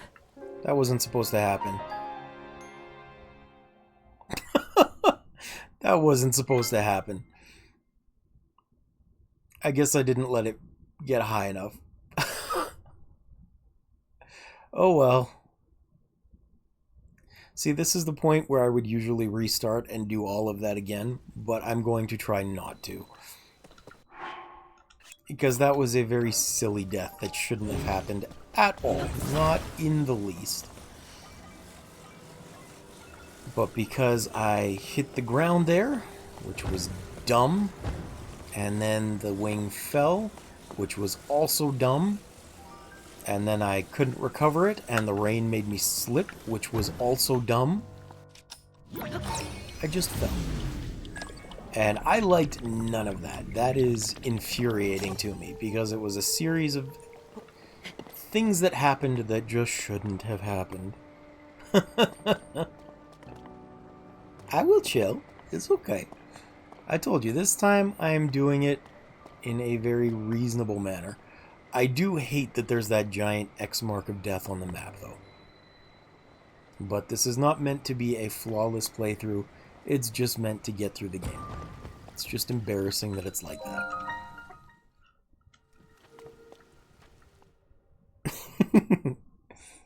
I'm chilled. It's okay. No worries.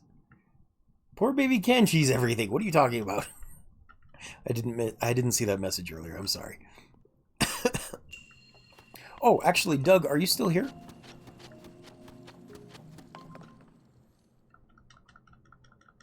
I wanted to ask if you had any plans for your break. Your sarcasm is great.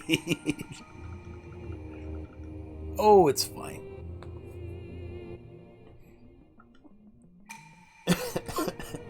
I don't mind. I thought it was funny.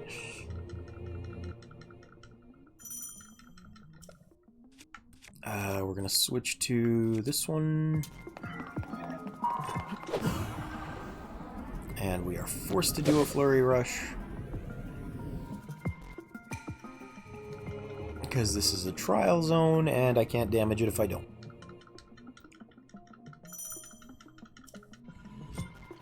Oh, let's change out the shield, too. There we go, one more. You're doing your weekly schedule graphics? Cool, cool. Hopefully they're easy to do. I still haven't made any sort of graphics for my bio. Aside from my very quickly and poorly done header for my page, which I should really work on more one of these days.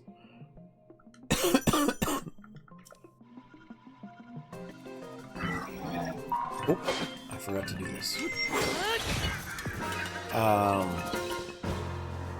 Are you playing a different game instead of Palia this week? Because I know you're playing the DLC with hubby. Oh, are you going to be doing... No, because hubby won't stream with you on Thursday. Thinking of some Splatoon 3. Cool.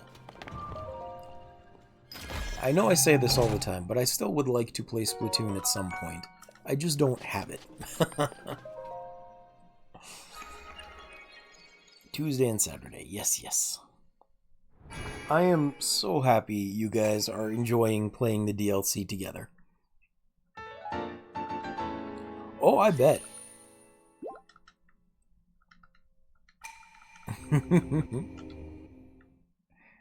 Well, I'm glad you're enjoying it. I had a lot of fun with it.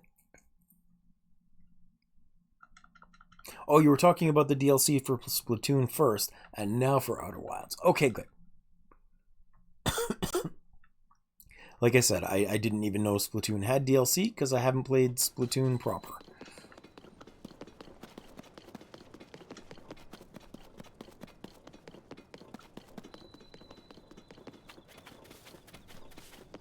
Having that giant death mark on the screen is going to annoy the hell out of me. I have to learn to be understanding of it, though. That's why I'm doing this on stream, so that I just finish the game. Splatoon 3 DLC was rather interesting in your opinion? That's cool. Sometimes they do really interesting things with DLC that they can't do, or that they don't do in the main game. Like, what was it? There was that Mario one as well, with Bowser's Dungeons something or other, where it was like an open world with the Mario 3D engine. I really enjoyed that. Yeah, Bowser's Fury. That looked really cool. I haven't played it yet, but it looks fun.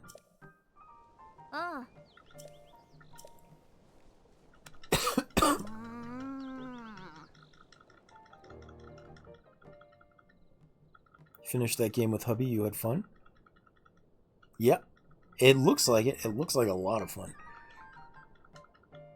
And sometimes they don't make the full games that way, but I do very much appreciate when the DLC is just something completely off the wall.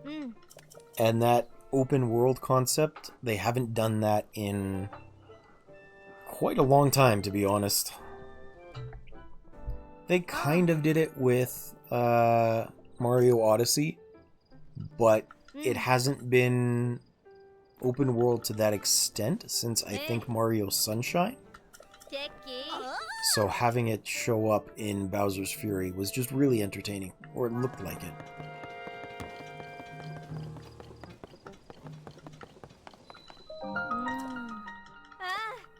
So once we get Pyrrha talking here, like once we get the glider, I'm going to show you a couple more kind of insane things that I'd like to show you, Dad. Hopefully before you get too tired that you have to go to bed. They should be in relatively quick order here. But we do need the paraglider for them.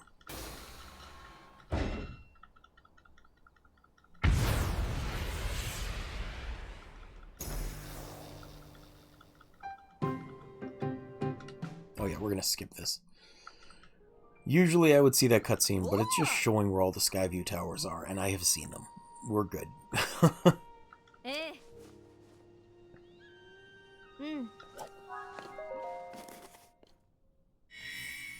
We're gonna be forced to watch the Skyview Tower cutscene in a second anyway. Because I do like getting the Central Hyrule map as soon as possible. It's very helpful.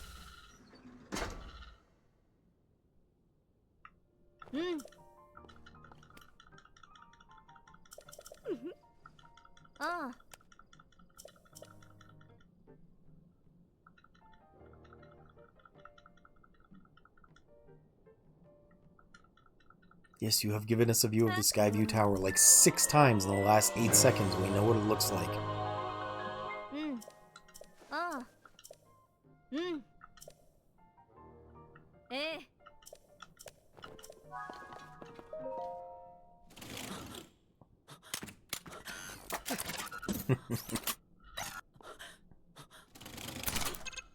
I don't really understand why they restrain him like this, though.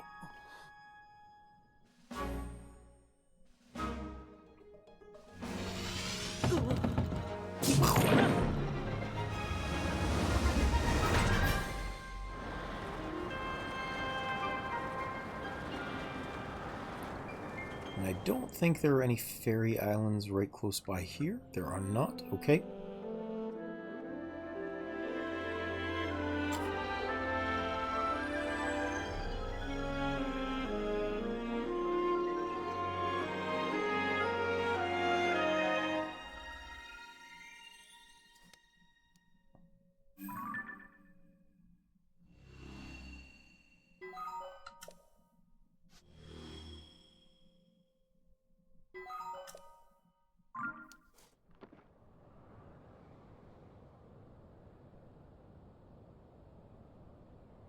And then we're not even going to land. We're going to go straight back over to the Gutenbach Shrine.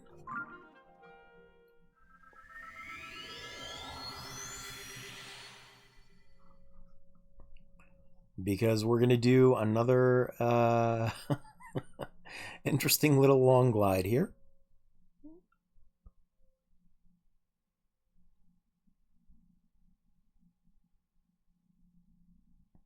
As soon as we finish loading. Oh, wait, no. We're actually going to change our plan just a little bit here. I want to go to this one. I forgot there was something else I wanted to do first. Because getting auto build early is super handy.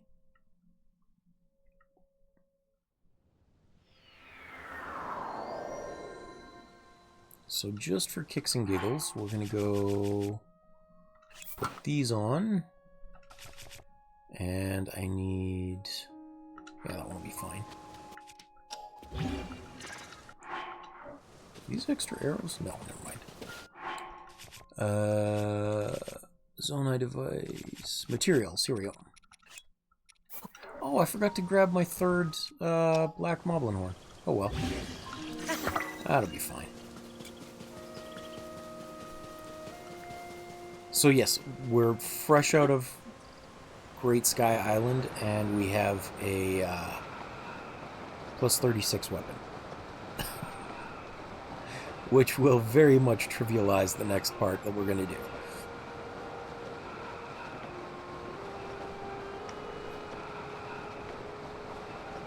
It's not cheating, I just know where stuff is.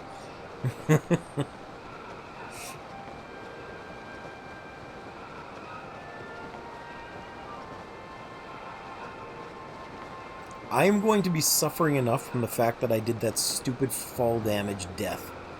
That is going to irk me for the rest of the game, even if I don't die again. The fact that I have that giant red X on my map is going to torment me like you wouldn't believe.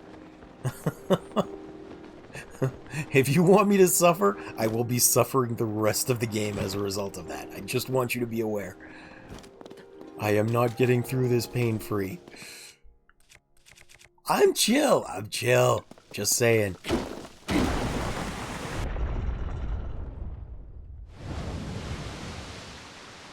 Did you know about this bargainer statue, Nat? I don't know if you did this mission or not.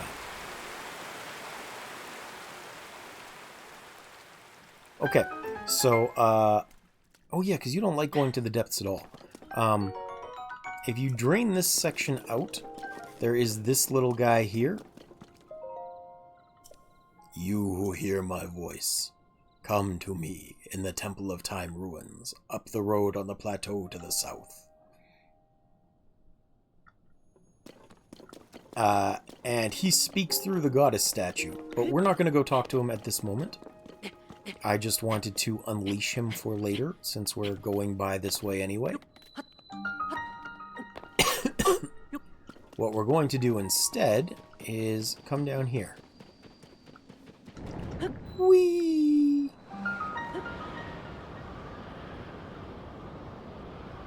Straight into the depths. And then I think southeast is the temple. I need to go around behind this a little bit.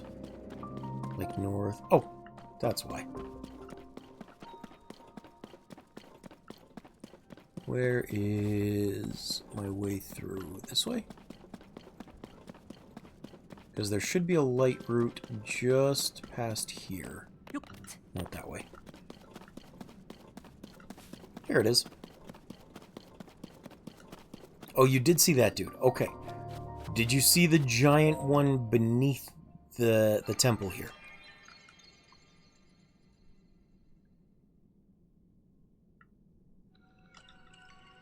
Okay, good, good. And did you give him back his eyes?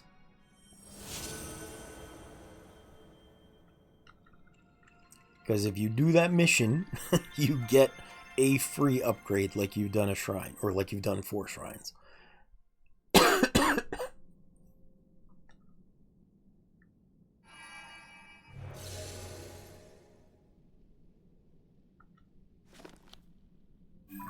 Okay, okay, good, good, good.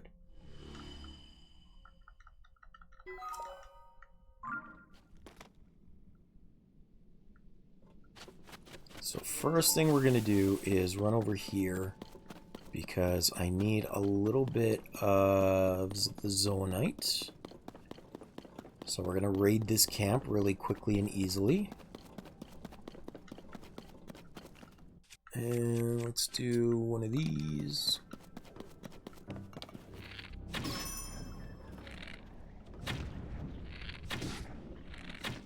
Come on. There we go. I am not aiming well today.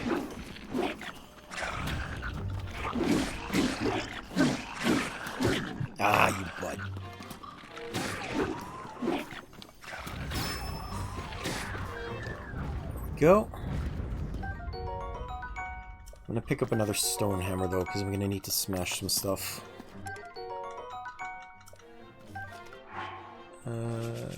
Where are you? There you go. Drop.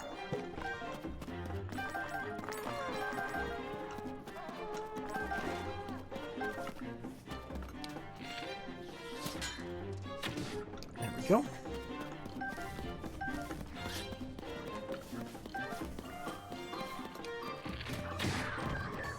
Perfect. Grab some of this low-tier junk that we'll need later.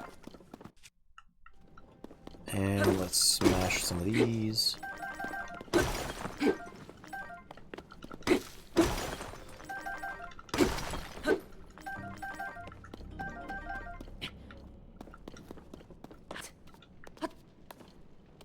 Arrows. There should be more arrows here. There are not. That's okay. I just need some of these for easy Zonite construction later. Which means we're raiding only this single camp. At least for now. We'll be back down here in a bit. But we need this for constructing fun things. I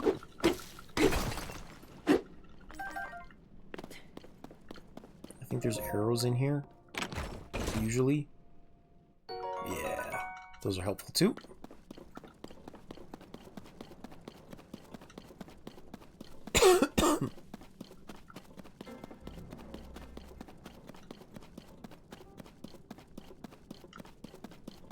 Pick up some poles.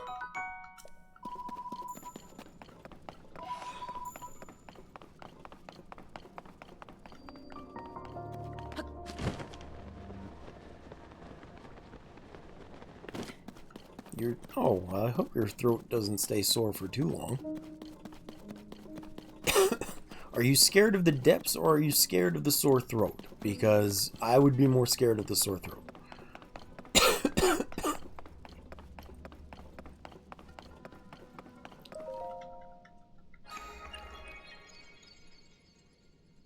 Ah, yeah, that's fair. Having said that, I feel like I should take a cough drop too. I should have a bunch here still. But I will save it for a couple of minutes from now, because I want to finish playing... I want to finish streaming before I start sucking on the cough drop. I always imagine you guys can hear it rattling against my teeth when I talk, and I hate that.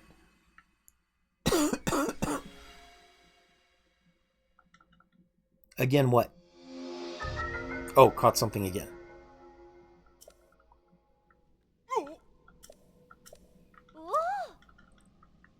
Hopefully not. I mean, it's possible that you mutated it, but I kind of doubt it. Honestly, your kid got sick, or your son got sick, and then you and hubby both got sick. It's just been going around your family. Although, to be fair, basically everyone has been getting sick within the last month or so. Like, everyone has been getting sick.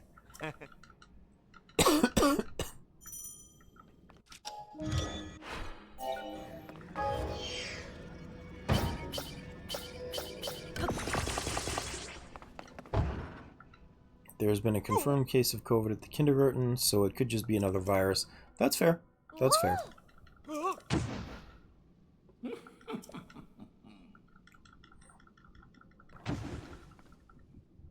Hey, hubby, welcome in, man. How you doing, friend?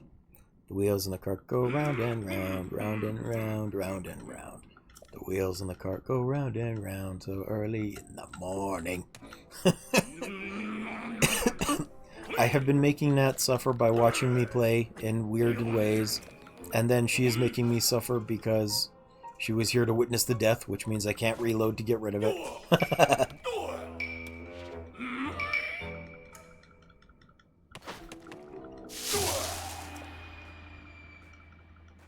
Nat, you know you can upgrade your Zonai battery too, right? I'm just making sure you know that. To get more power into your... Okay, good, good. I didn't see how much you had in power cells last time that I saw you play. And if you don't spend any time in the depths... Why is Nintendo live? I don't know.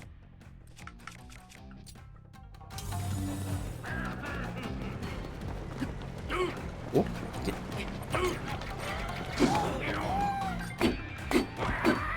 man, get over here.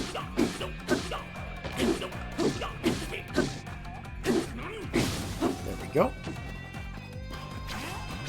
Splatoon League Championship, it seems. Gotcha. Oh, he's not doing the rockets yet. Guess I didn't do enough damage. Get. Oh. Over there.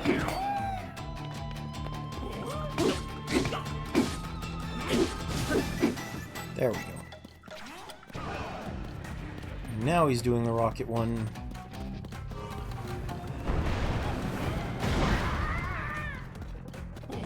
And we finish this up very gently.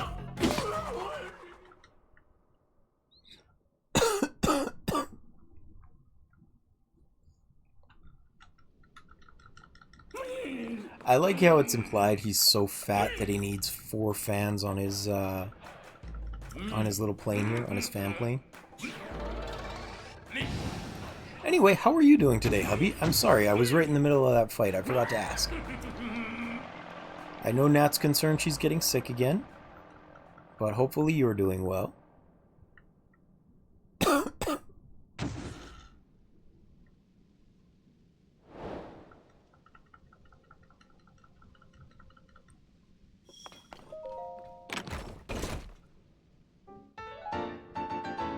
Got connection jailed, so you're just tuning in? That's fair. Wait, what do you mean you got connection jailed?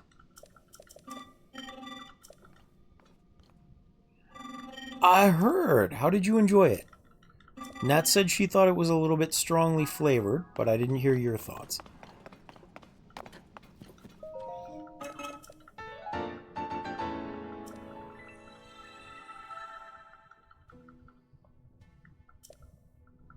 Internet connection's been pretty bad. Oh, that's unfortunate. Hopefully it clears up for you. Especially because we want a good, strong connection on Thursday for when you start streaming DLC again. On Tuesday! Tuesday, yes. I don't need to go talk to them. We're going to go back up here and hit the Room of Awakening. Oh, it was the strongly flavored strong alcohol. Got you. Okay. I thought you meant the taste of the eggnog was strong. I'm glad we cleared that up. So how did hubby like the eggnog? Was it tasty? Gotcha. You probably mix it a little stronger in I don't know why I can't think. In Germany than I would expect us to in Canada.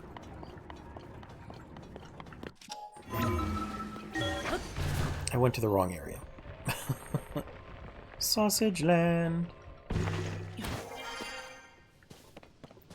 Have you seen, there is a guy on YouTube who makes sausage out of weird random things.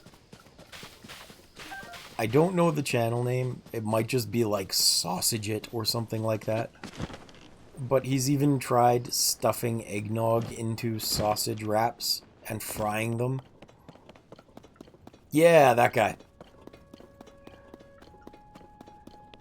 It's a big 3 out of 5.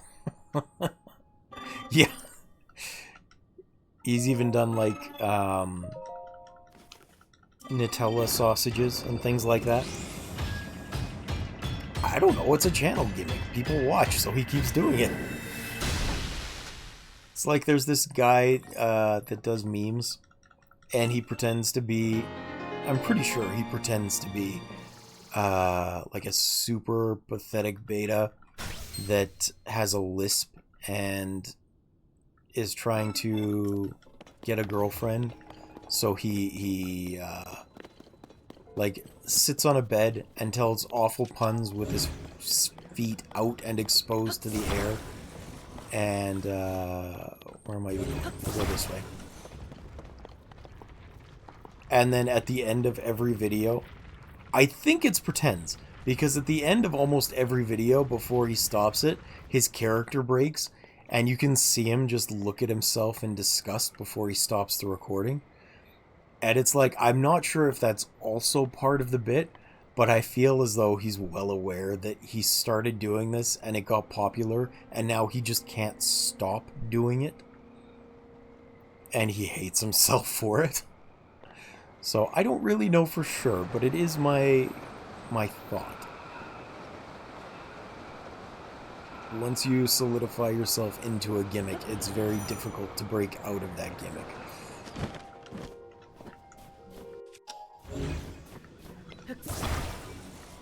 See, I don't know. It could be part of the bit. It could be that he's fine doing it, but he understands people find it hilarious when he hates it. I just don't know. I just don't know. I forgot to put the warm pants on.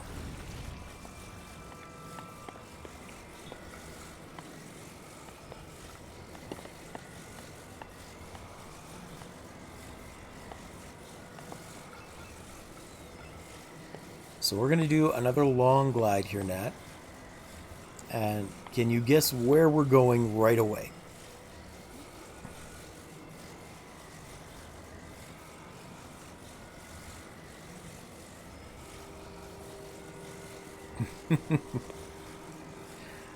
We are going to go straight to Zora's domain, get the tower, and then continue on to Akala. Within like 12 seconds of starting the game. And you know why we're going to Akala? Because we're going to go to the highest point and get our first piece of Zonai armor. So that our devices will last longer.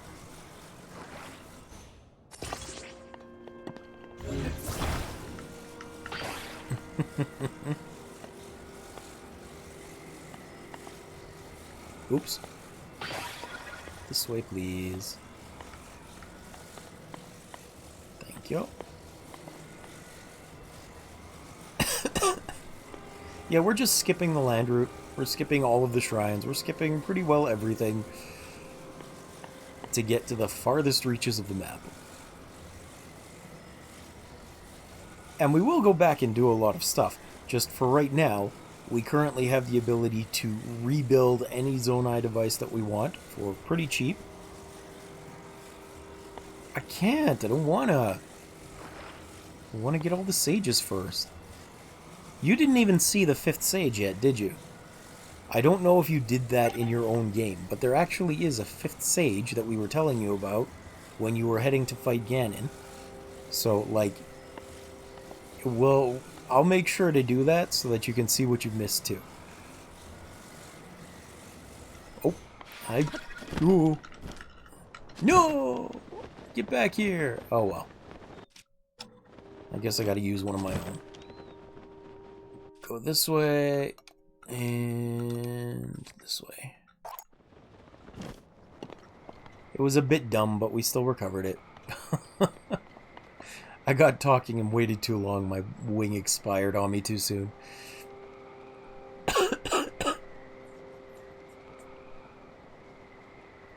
But yes, so you missed an entire, like, 20% of the game, even if you did the other sages. Which is a shame, because it was pretty cool. Although you would have hated it anyway, most of that temple takes place in the depths.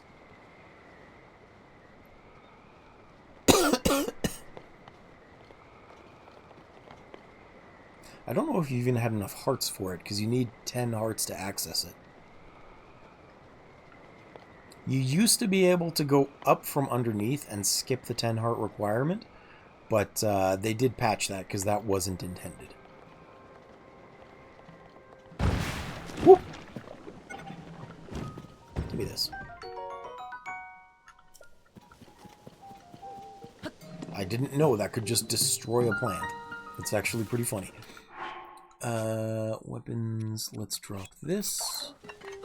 I will splash you. Oh, okay. Yeah, so it's on Thunderhead Isle. But I don't know how to make the clouds disappear, so I just jump in the easy way.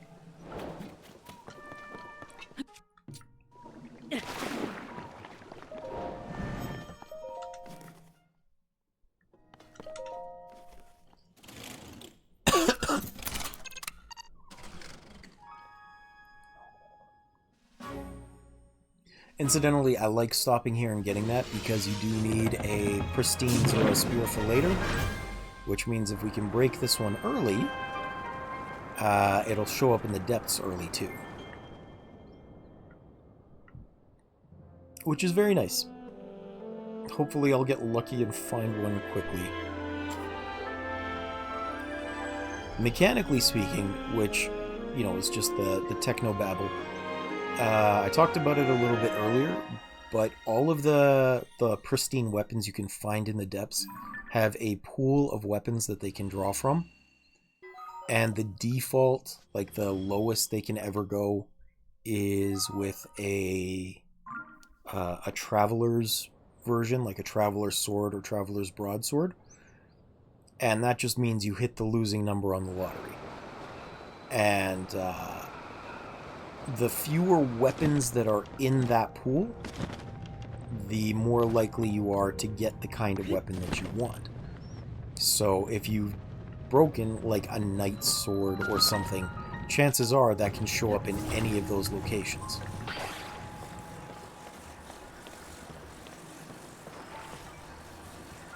I'm going to do that. Shut you off first. We're going to do this shrine just because I need to do a lot of shrines anyway. But yeah, so if, for example, in the Zora's domain, which is the only part that the Zora's spears and Zora's swords can show up, you've had not just traveler swords, but also like knight swords, or there's another step in between as well. But either way, if they're in there, they can pollute the pool, and that means you won't actually be able to get the weapon that you're hoping for. And it just slows everything down, which is super annoying. Oh yeah, I forgot I can't do that in here. Not that. Ultra hand, please. Thank you. And to add a weapon to the pool, which is one thing I didn't talk about, you actually need to destroy it while you're on the surface. So you have to break it, usually in combat with something else, and then it'll start showing up in the depths as soon as the first blood moon happens, after you've destroyed it. The blood moon kind of updates all of the possibilities to those weapons. And they will respawn every time there's a blood moon, too.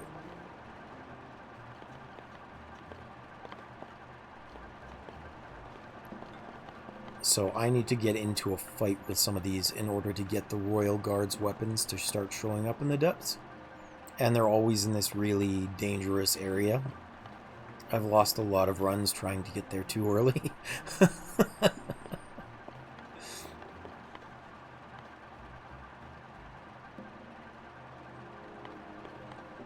Yeah. I say lost a lot of runs. It's not like I actually needed to quit. I just did. Because, you know, I'm kind of a pain in the butt that way. It is, yes. That is the exact opposite of saving time, Hubby. That's why I keep resetting, because I want to figure out how to do it the fastest. Or like the fastest without glitching or being a speedrunner, because they make the game very difficult in their attempts to make it fast. Whereas I'm just like, I want to be able to get to the fun stuff as quickly as possible.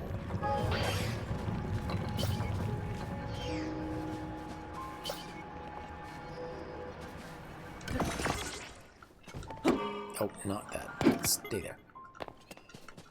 How many of these do I have? I feel like not enough. At least not enough to burn willy-nilly. 14? Yeah, we're gonna skip that. I need those in other places.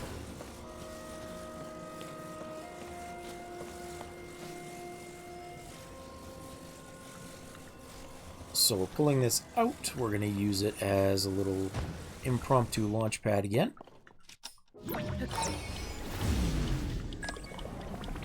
This is another one that I don't know if Nat's gotten, but there's 2 pieces of the Fierce Deity armor up here, which are very nice because they give you... Oh!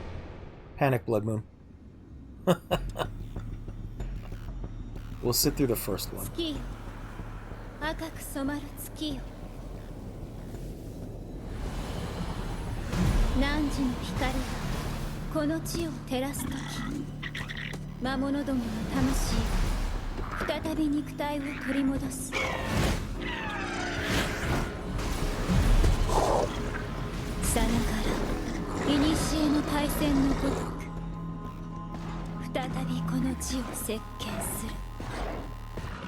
So technically speaking, this should only happen at midnight once every 7 in-game days, and it's a way to clear the system's RAM from keeping track of things.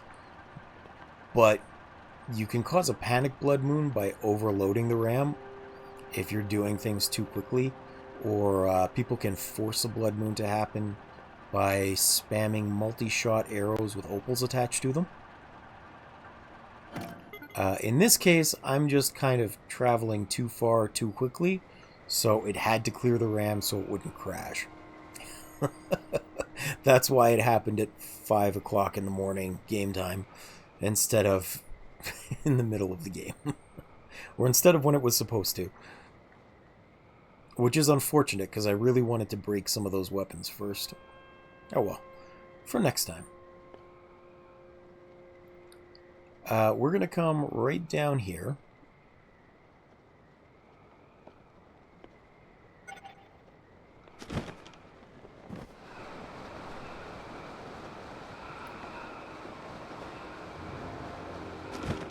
It's always a blood moon in Brazil.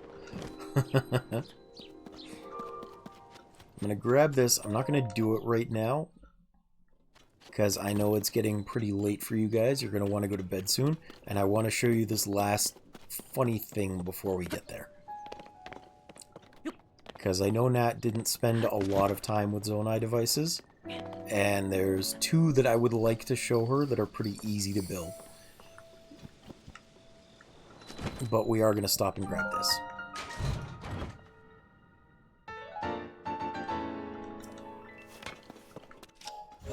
And while we're at it, we're going to go do this. Now entering PvP zone. Get. There we go.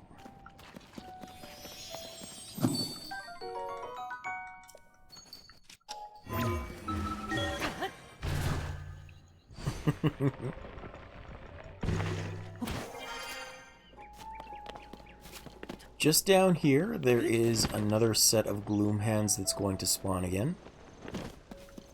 And I want the gloom thingies they're going to give. The dark clumps or whatever. So we're just going to sit right here out of their sight and let them despawn.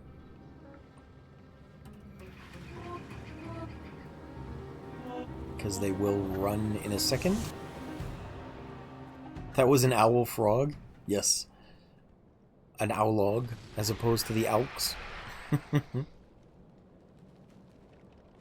I am so excited for you guys to do more of the DLC.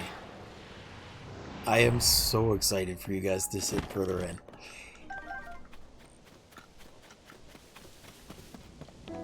Or to get further in, I mean.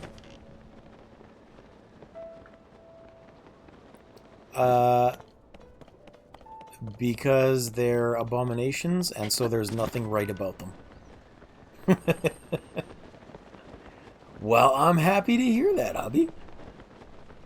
I know you didn't even want to stop playing the other day. Or stop playing yesterday. I think you will really enjoy the things that are to come once you figure it out. Oh, also, I will tell you now, because it's not going to affect anything. You know how I told you that I discovered those passageways in by accident, and I didn't see the connection with the paintings, or with the planets in the paintings? The reason that I found it by accident is because I went into that first building with the painting after it flooded. And all the lights have been put out by the water, so the door was just open. I never made that connection.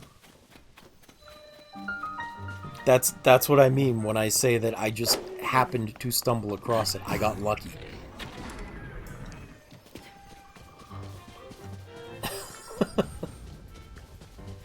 Yeah. And then I just kept abusing that knowledge. I figured out, oh, I bet if this happens here, there's probably more places where it happens. Let's go try and pull all of the lanterns out of the window, and we'll see which one opens. And then I just tried to remember which one it was that opened.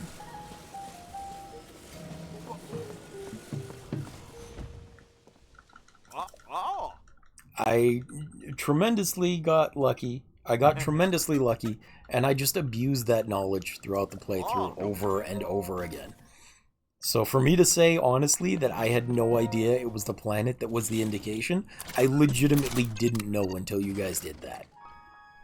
I had no idea.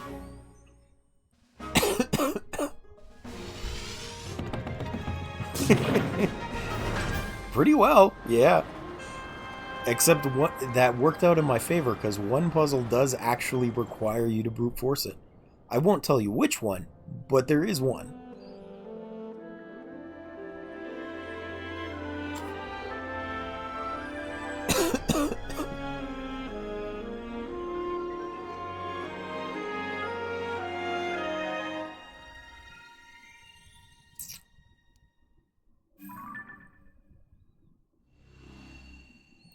Hooray, a column mapped.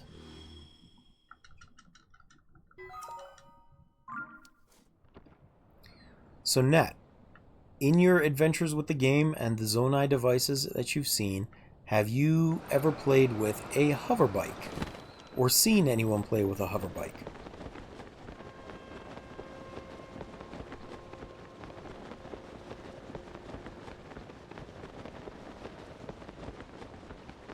Okay. So we're going to be doing that, but we're going to be supercharging it with the stuff that's available here. Because it is fun and effective in this instance.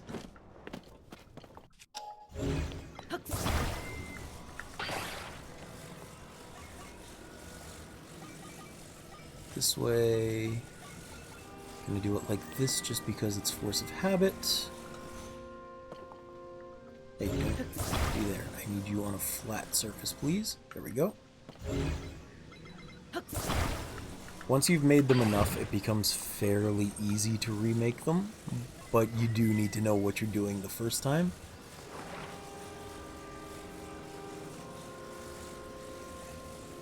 And there. Did that work? Yeah, it's probably good enough.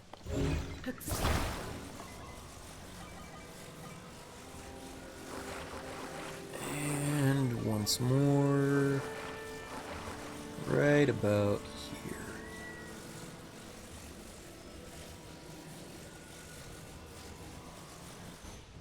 Ah, it's going to be a little bit turned. Oh well. It'll be good enough for now. We're going to take these, and we're going to make this a super long-lasting bike.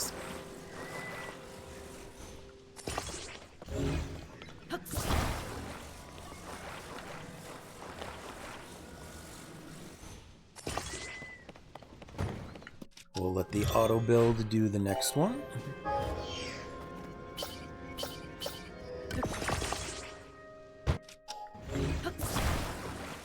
And then this is kind of iffy, but it is fairly reliable. So we're going to strap this here. And we're going to go strap this one here. I say this is kind of iffy specifically because there's no real guarantee of which order these are going to burn through, which can be a massive pain in the butt. It'll unbalance the bike if I get unlucky.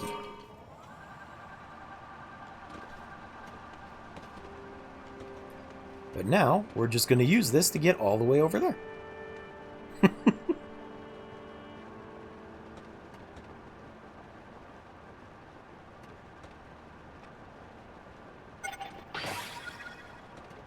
Because that big ball up in the sky there is where the first piece of Zonai armor that I want to get is. Which will help all of my devices last longer.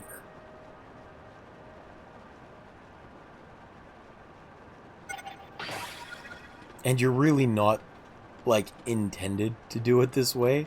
I just so happen to have figured this out, and so I like to abuse it.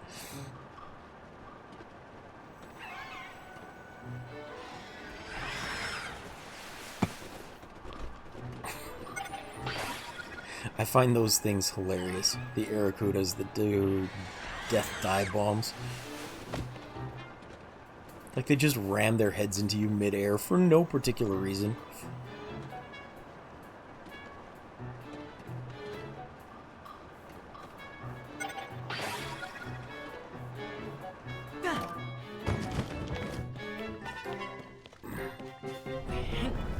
Oops, too far. Gotta do that one. Gonna activate the shrine for easy access later.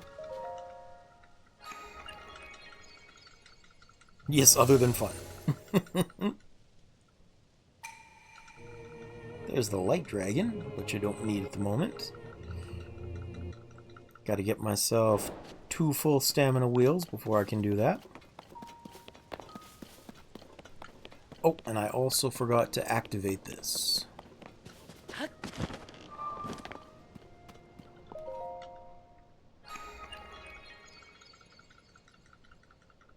Okay. Well, that's a shame because there was one other thing I wanted to show you, but I can show you that another time. It's just going to be another Zonai device because making the motorcycle is fun. Don't worry about it. You go get your sleep. It's not that big a deal. I will be playing this more tomorrow, most likely. I've actually been playing for almost 3 hours now anyway. My throat is getting sore and I should take a break soon. But I want to just finish up with the other starting pieces. Which means I'm going to get this and one more piece of Zonai armor. And probably build the motorcycle. And then I'll call it good. Shouldn't be too much longer.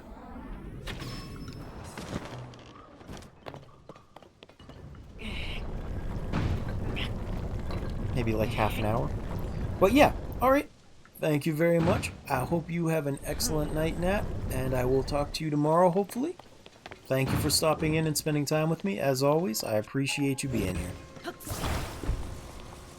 Hubby, I don't know if you're planning to stick around either, but just in case, I will say thank you for hanging out and have a good night. Just in case you're taking off now, I don't know for sure. And I don't want to not say it in case you are. Oh, that's a big mess, my goodness. Back here. I think maybe there.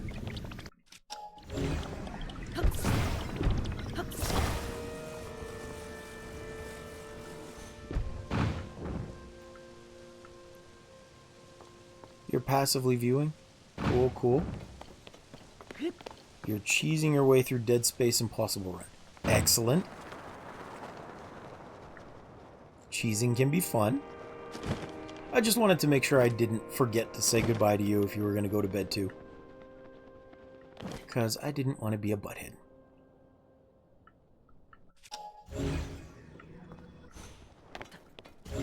I would have felt like a real jerk if I had done so.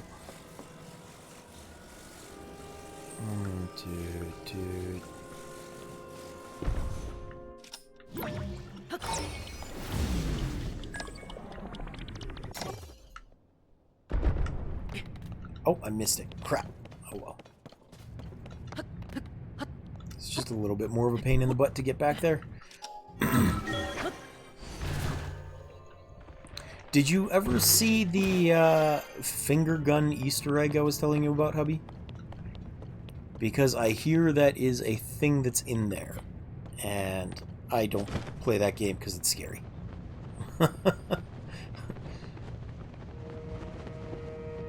But it seemed like fun. Okay, okay.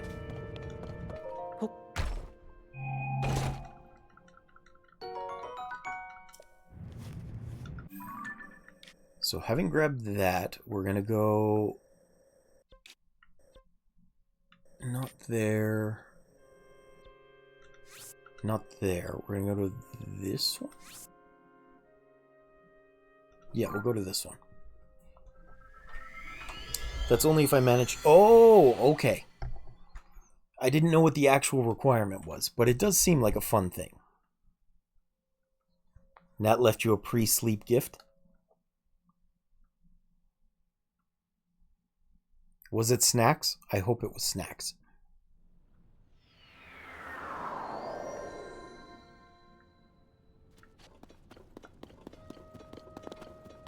Then again, I am fat. I love snacks.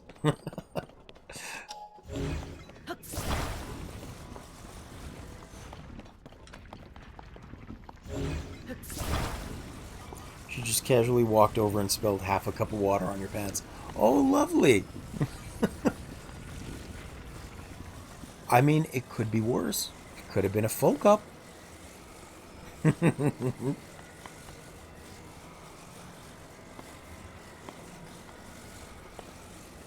She is probably very tired. I was very thankful that she decided to come spend time with me, the same way I'm thankful you are. But I know it's been a long day for you guys, probably. I can imagine having a kid drains a lot of your energy through the day.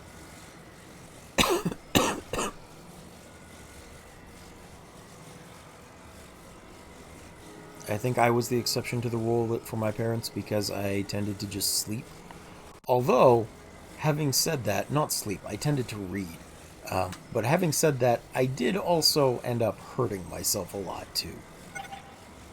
Like, there were a couple of times I ended up going to the hospital for stitches or emergency x-rays because they thought I broke my spine. You know, that sort of thing.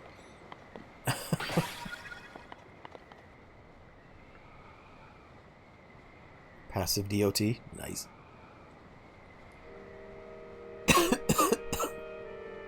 Yeah, I guess I didn't tell you that story. So, one time, we moved around a lot as a kid, and so I was always in new schools as my dad was chasing work. And in one particular, yeah, at one particular time, we moved to this school where they still had those old-style playgrounds that were unsafe but very fun.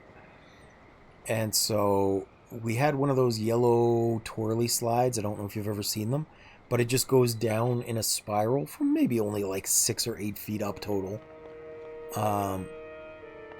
And I was waiting my turn to go down, and somebody pushed me from the top of the slide, and I fell off onto the gravel ground beneath. And I landed flat on my back. Yeah. And we were far enough away from a hospital, because it was a small town, I think, that I actually had to get, like, airlifted. I think I got airlifted to the nearest hospital to get x-rays and stuff.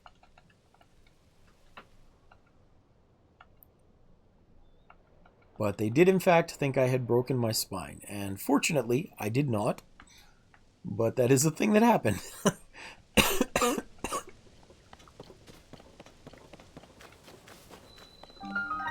So, you know, it was stuff like that. I definitely scared the hell out of my parents. It was so bad that I think I have told you this story before. I was traumatized by straitjackets because I had to be in them so often from thrashing around, desperately trying not to get stitches. That when my sister was getting married, she had to fit me for a suit for the wedding party. And I was a little chubby at the time, so I couldn't fit into a tailed suit. So the guy says, "Let's try the straitjacket." And apparently from the other side of the store, I just looked around and went, "Straitjacket?" Which everyone except me got quite a giggle out of. You have a horror story from one of those playgrounds? If you're not too busy playing games, I would love to hear your horror story. That sounds like fun.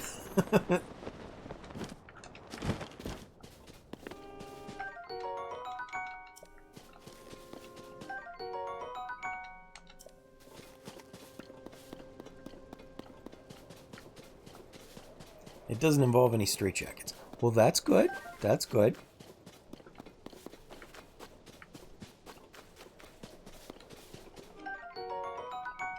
So you know those merry-go-round things? Yes, I do.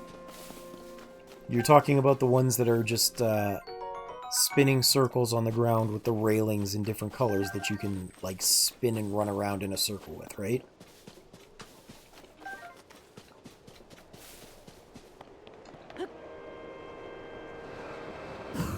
Oh,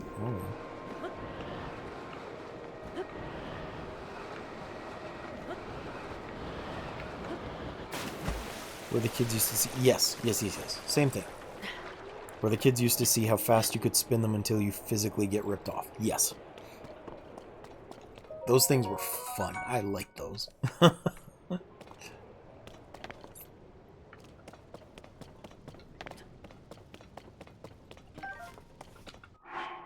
Use by 15.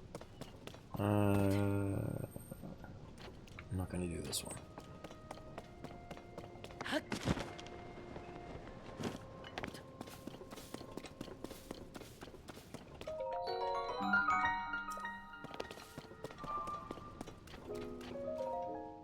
We had one where the protective cap on the pillar, or the protective cap on the top of the center pillar was knocked off, so the gears... Oh no! Oh no, that is tremendously unsafe. Continue.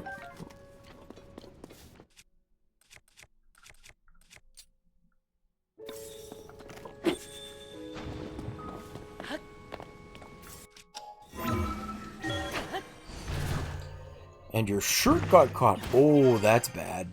That's very bad.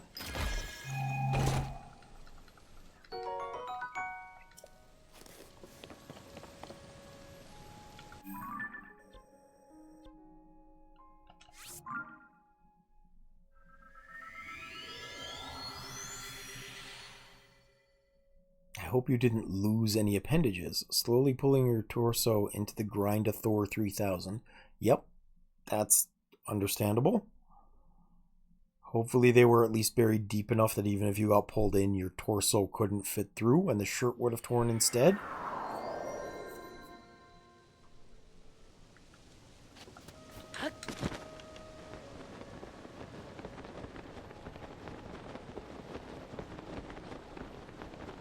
Which I'm just being an active listener while you're typing. Don't feel you need to address that issue specifically.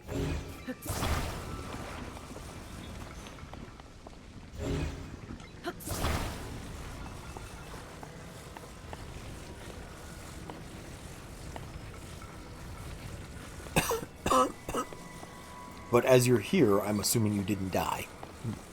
The other kids slowed it down from my screams, but just before it stopped, it still managed to bite into the skin of my stomach. Oh my goodness. That is understandably horrifying. Yeah.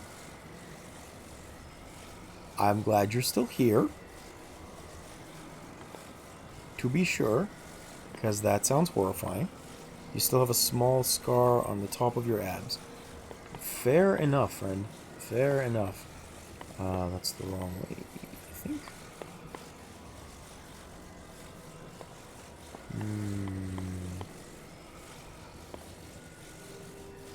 Where am I going? I'll check here.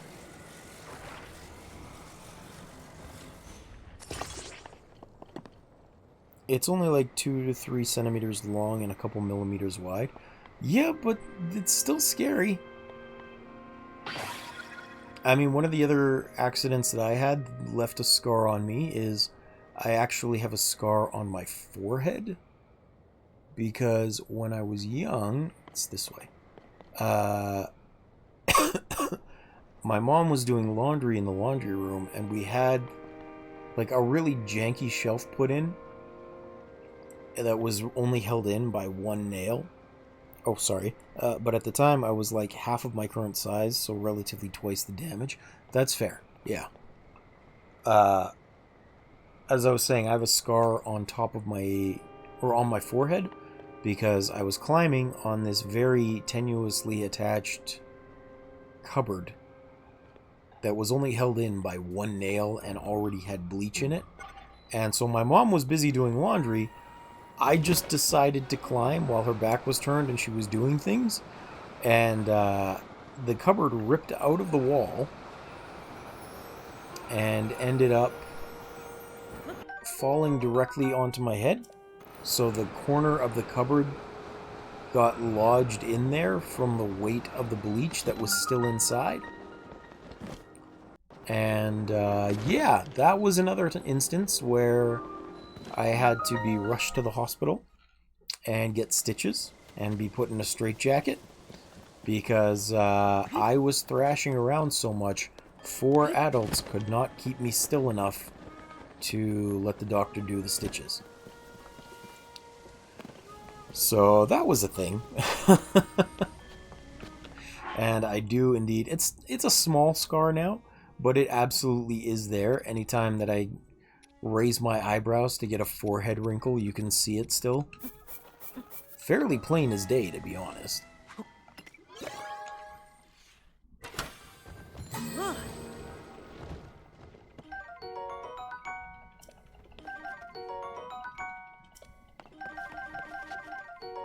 I am lucky I made it through to adulthood with all of the things that I've been through. Like, not just that, but also... Where do I need to go here? Northward. That one will probably work. Old school survival indeed. Yeah, so, like, there was that... And there was a time I sprayed oven cleaner in my eyes, and there was that time I fell off the slide. I've been bit by black widows twice. My health in general started failing one time. My immune system just wasn't working. What else? There were a couple more times where I needed stitches, like at least 3 where I needed severe stitches. Anyway, I was not a healthy kid. I was always taking damage. Like, always taking damage. Yeah. When I say I feel pretty lucky to have survived to adulthood, I am being 100% honest. Because I was so accident prone, I am surprised I'm alive. And then, you know, I grew up, and apparently I didn't grow out of that unfortunate clumsiness, because took that heavy damage to my leg, and then I got the shot, and I have to live with this cough. So, fun times all around, you know. Can't remember if I got any stitches 3 times cast, though. I don't think I've ever been in a cast. I don't think I have ever broken a bone. As weird as that sounds, for all of the damage I've done to myself, no broken bones. At least not as far as I remember.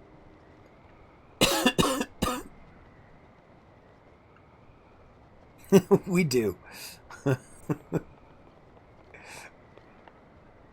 It is like I humorously tell Nat all the time, she'll never understand our love.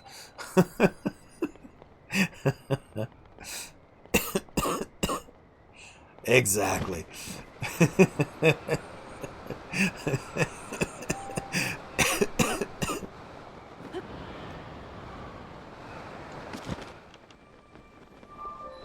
I do always specify that I'm being facetious about that. I'm just making a joke. Because apparently there are weirdos on the internet.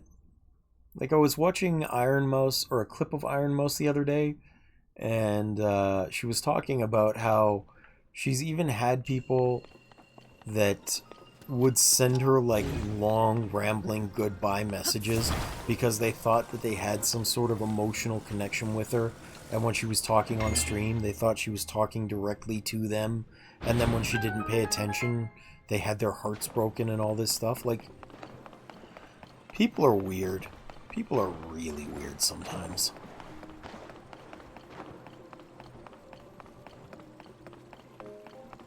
Actually, I don't think this is a story that I ever told, but there was a time I was working as a security guard where I also ended up with someone treating me weirdly. Yeah. But I was a security guard sometime in my 20s, and at that point... Oh, I missed. Just outside of the security office, down at the end of the hall, there was an ice cream shop of some sort, where they made, like, in-house waffle cones and things every day. And one day, this girl who I guess was probably a teenager of some sort burned the waffle cones. And it smelled awful. Like, you could smell it from really far away. So I came out and I just made a joke about it to her. And I'm not sure if she was offended by it or if she somehow thought that I was actually doing this, but she reported me to another security guard saying that she felt unsafe because she thought I was flirting with her. And so I got written up for that because I made a joke about her burning the waffle cones.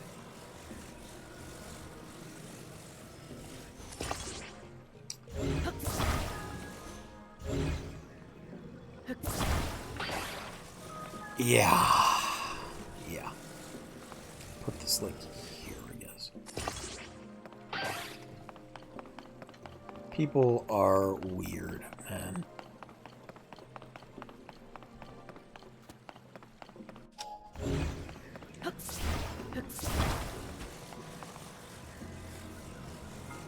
Oh, wrong way. This way.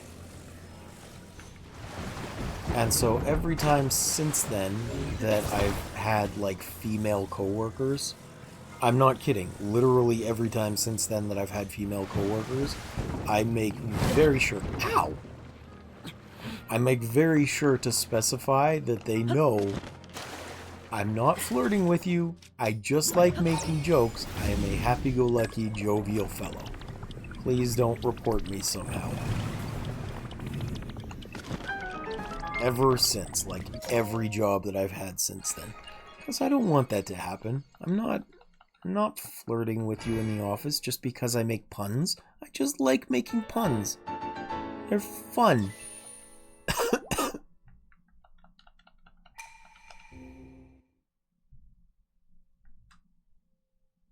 It tends to be the unattractive people who tend to go into these delusions due to the lack of confidence and social experience, leading to misreading cues. That's fair. That is fair. I believe myself to be one of those rather unattractive people. I know you guys haven't seen me, but it is a belief of mine.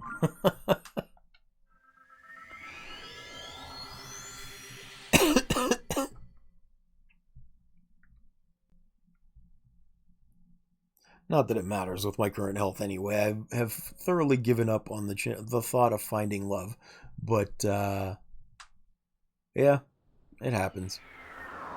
Because it does happen in the reverse order as well, where it's the ugly people who are not intentionally doing that, but all of their actions are perceived as creepier because they're just not attractive people, even if there was nothing wrong with what they did or said.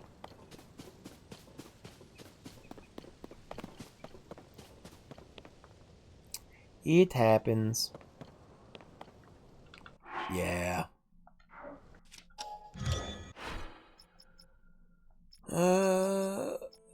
Where is this? Here we go. Set that as a favorite. And let's see, I think I'm going this way. Just like which comic strip? I'm not sure which one you're talking about.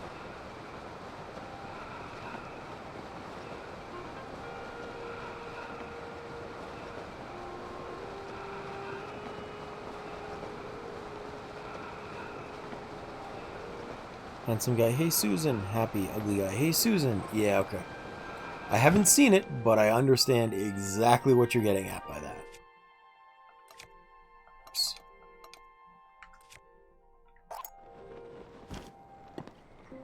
Oh, man. Oh, well.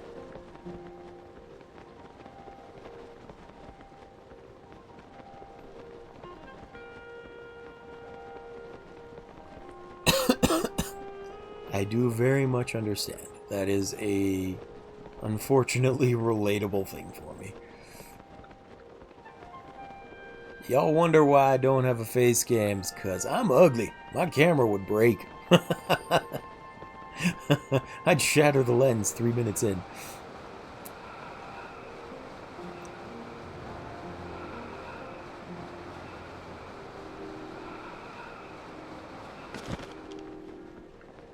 Oh man, that's not even the right one.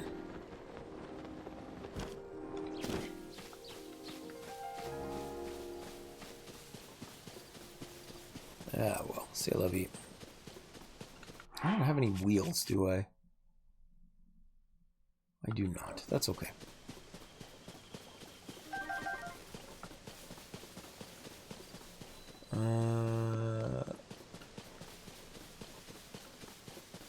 I need to find some construction supplies. I think there's some over here, probably. As long as you're not ugly on the inside? Yeah. Oh, sorry, I missed something. At least, thankfully, attractiveness and social misreadings is not a completely overlapping Venn. That's true. As long as you're not ugly on the inside, hopefully I'm not. I have made some pretty big mistakes in my life, but I try not to be a jerk. Which, thankfully, I think is why you guys still hang out with me. Because I don't want to be alone, even if I am not super handsome. Having friends, at least, is a nice thing.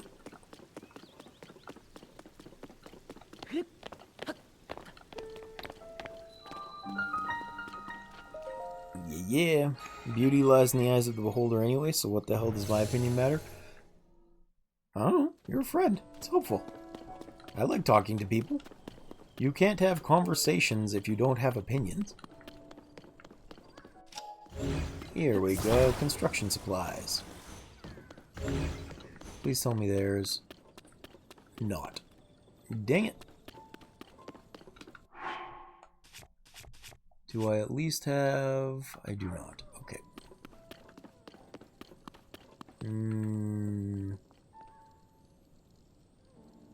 Alright, we're gonna fludge this. Oh, actually, is there a steering wheel somewhere? No. Okay.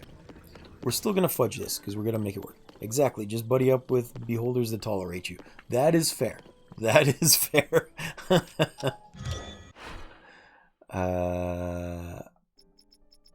Let me do this one, because there is just a single piece attached to it. And actually, I will throw out a fan so I don't have to do more than that. Perfect.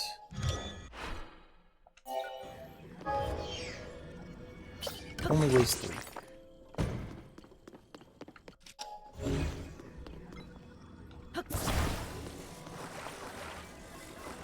And now...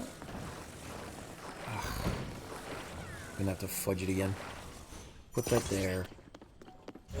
Take this off. Bring this over here.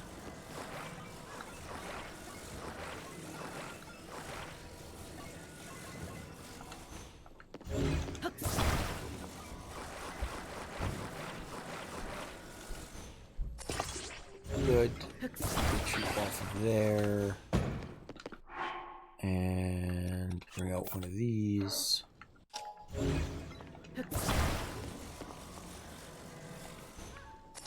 Good enough.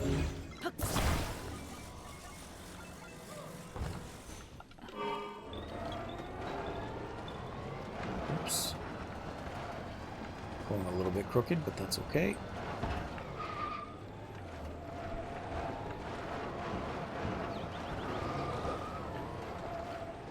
Don't want to go up that way anyway.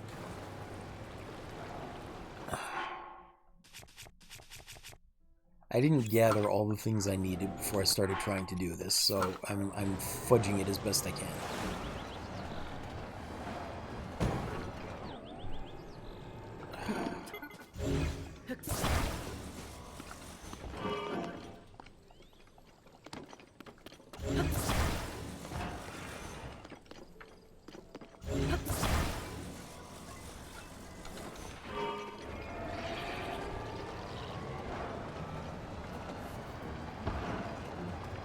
Oh. Oh. Still okay. Still good. This is not the best. Okay,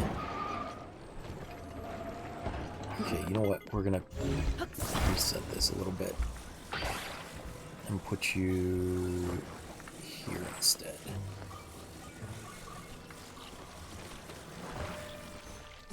That'll work a little bit better, I think. You butt. Go away. Oh, no. Get back here. Thank you. There, that steers a little better. Still no good for climbing hills, though, unfortunately. And it's a thunderstorm. Yay. Just what I needed.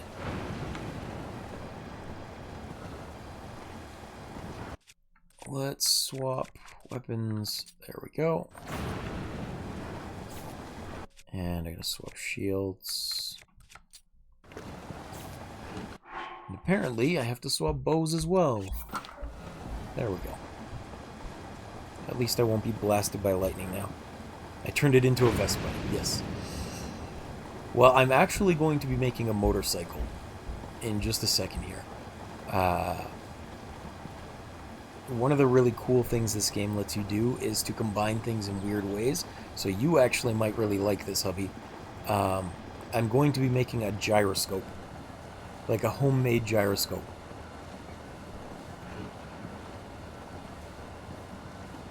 Which I think is pretty cool, and I think you'll enjoy seeing it too. It's not an intended device. It's not something that they put in or thought of specifically, but it is super cool nonetheless. Not this one. It's this one over here. Because what you do is, where is it? Am I not with the right supplies? This one... There should be supplies here.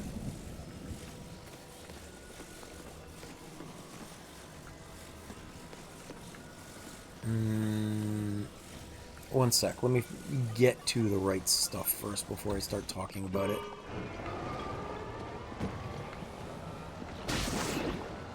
So I came out from that side.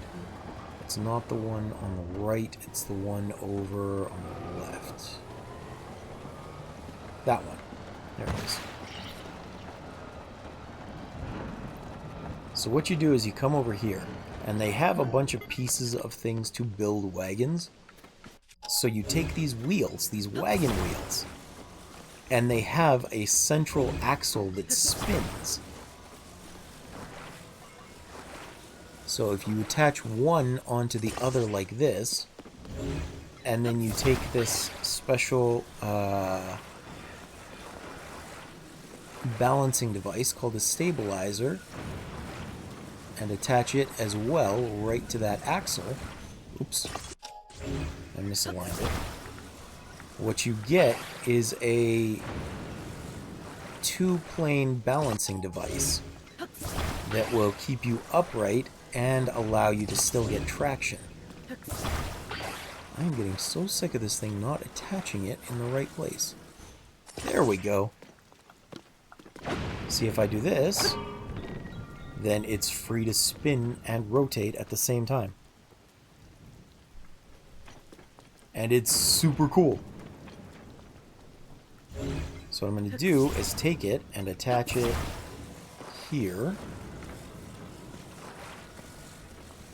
And of course I don't have a second wheel on board.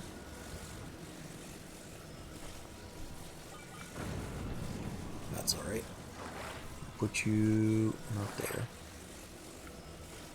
Like here? Yeah, right about there. And I need you lower. Right about there, yeah.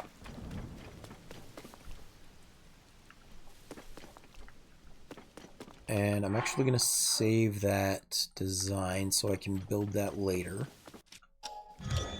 Specifically the gyroscope aspect of it. There we go.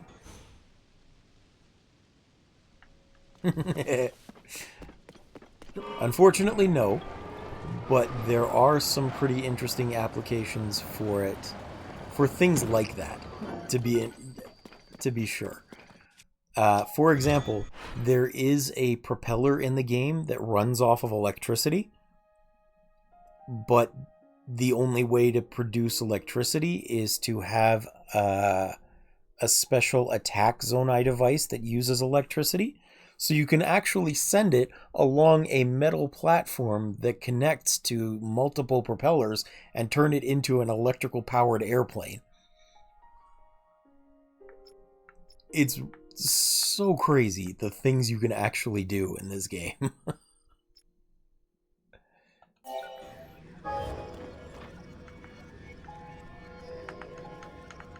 Right, I need to do that, and then I need to put something on it. I'll do anything. Let's say a bokoblin horn. Actually, let's do the tooth instead, because it's small. I haven't really found a use for it, but it's pretty cool the things you can actually manage to make work. So like this one, for example, these wheels are really only supposed to be good for using on the ground, like on flat ground. They're not supposed to be capable of climbing hills or anything. But because we have the option of building this gyroscope, what we can do is set it up so that the gyroscope will let us get traction from this other wheel. I need you a little bit higher, right about there, hopefully. Nope, I messed that up.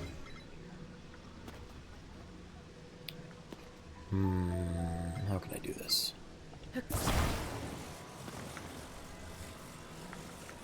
Let's do it this way, because that'll be easy to fix. Or easier to fix, I should say, not that way. So this is one of my favorites. Just because I think it's super cool. But you can set it so that the positioning of these two flat ground wheels are offset enough that the back wheel will always provide traction at an upward angle, so it's even capable to climb hills like a motorcycle would. The game builds in a unicycle design for you, but it doesn't naturally allow you to do some of the other things. It's not even the one I wanted. Where is it? Is it this one? It's probably this one. Like all of the advanced things that you want to do, you have to be able to conceptualize and build yourself. For example, I will be building with the same gyroscope a vehicle that I can flip over and the gyroscope will keep it upright, and it will act as an autonomous combat unit for me while I'm not present, but I can still also flip it over and just drive it around. The amount of freedom you actually get from this game is pretty crazy as long as you're thinking outside the box. And I really enjoy that. Sometimes, if I think I'm going to lose a run, or I've already lost a run, I will just spend time playing around with different designs of the Zonai devices, because they are super cool. That ought to do. There we go. Take the bokoblin fang off. And now, I have a fully functioning motorcycle. Yeah, the physics engine doesn't break. See, now I can go up, and I can go down. I can climb hills without a problem. It's not perfect, but because the gyroscope is always acting to keep the bike upright, I have no issues whatsoever getting around like this. And I just love it. So I'll be making a combat truck as well. I just need to get a very specific piece of metal. Because in one of... Oops. I am sorry, Mr. Horse. In one of these enemy camps, there are cages. And so I'll be using the cage to house the gyroscope. and that will let me just have that device, the combat truck. I think it's this one, actually. We're going to go up here and see. I'm pretty sure it's this one. Yeah. And that'll let me explore the depths very easily and get more batteries and things. So, first up, let's save this, which is the bike I just finished building. And then down here, I want to save this, because I will need that soon. Very interestingly, that piece that I just liked is kind of a unique piece, because it's actually made out of rubber. Which means that, unlike some of the other large pieces, it will actually float. So I can make a truck that's amphibious. I can drive it into the water and just keep driving.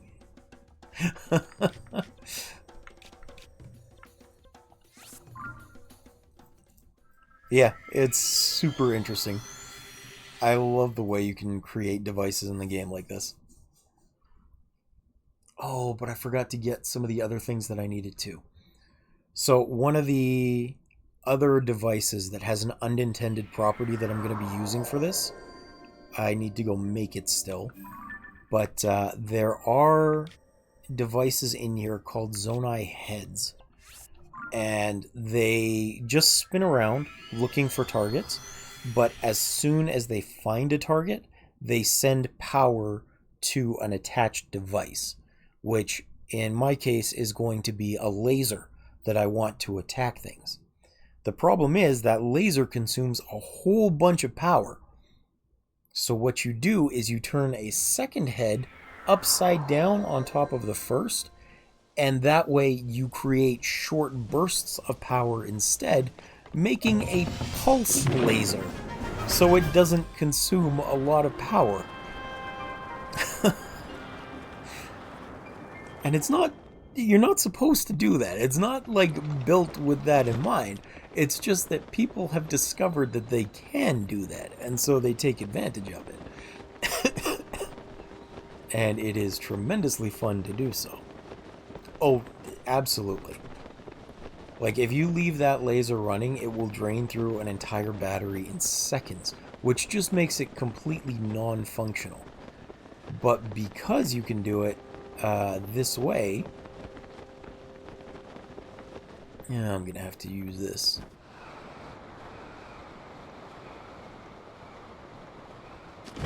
How about second inflation? Yeah. Have you had inflation? How about second inflation? We don't get second inflation, Samwise. I'm sorry, we just don't. That's not the way it works. Where's that thing that I made? Not up here. There we go.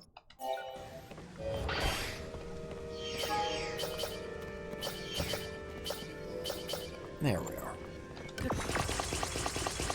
Money printer goes burr indeed.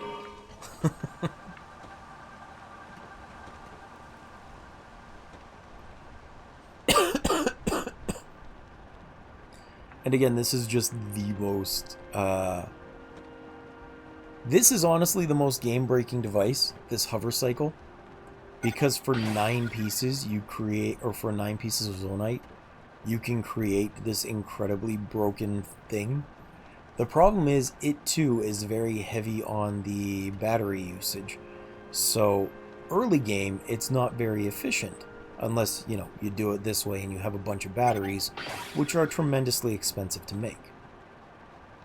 So the motorcycle is awesome for early game. It's only as expensive as powering that single stabilizer and a wheel. Which means you can get everywhere very, very fast with it. And some fairies, so hopefully I don't die again. Because that would be bad and annoying.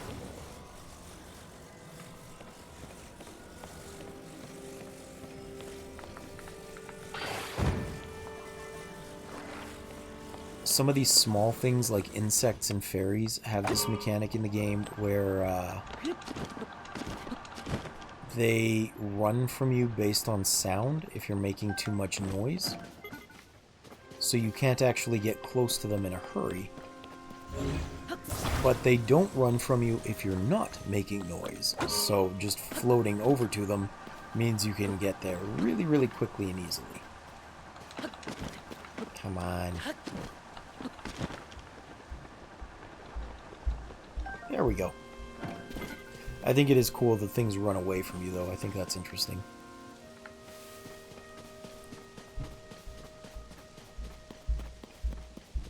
And yeah, I'm going to say skip that. I'm going to do this.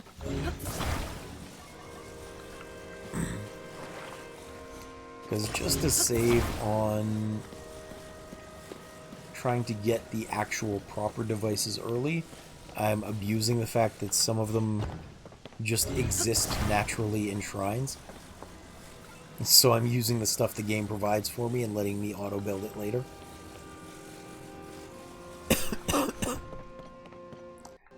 I am a naughty boy with good knowledge of mechanics.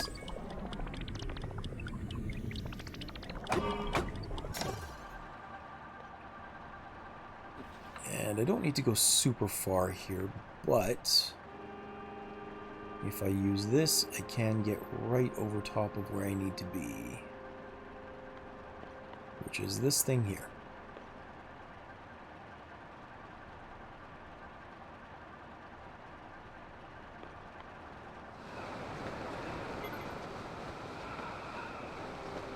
You can see why I've spent almost... Yes, solutions, not exploits. If they haven't patched it by 1.4.2, it's a mechanic, not a cheat. It's a mechanic, not a glitch. It's a feature, not a glitch. That's what it is.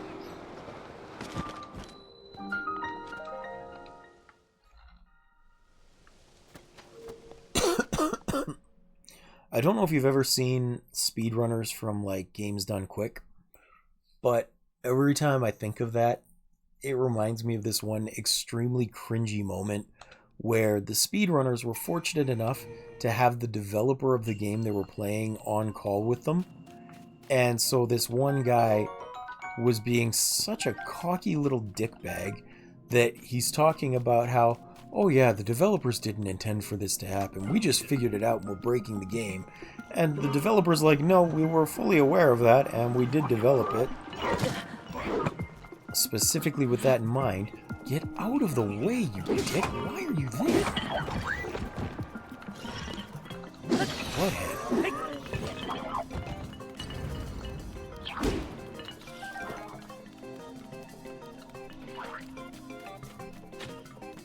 And I always just think of that whenever I start talking about exploits and features. You think you're so clever just to find out that, nope, the devs left it in intentionally.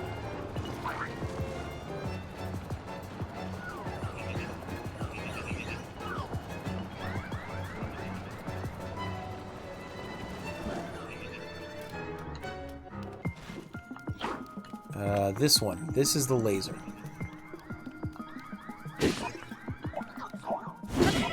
Oh, you dickbag. Okay, you come over here and die. Oh, no! Absolutely nothing is working the way I want it to this game, and that's very frustrating. I have died twice in this playthrough, and I've been playing less than 4 hours.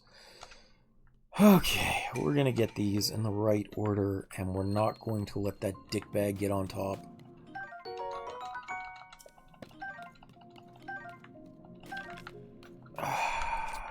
That is so frustrating.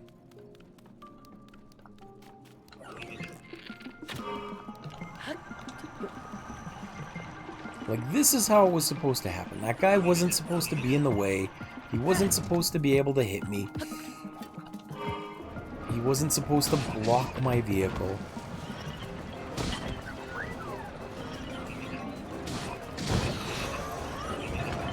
And this one, unfortunately, is still blocking my vehicle.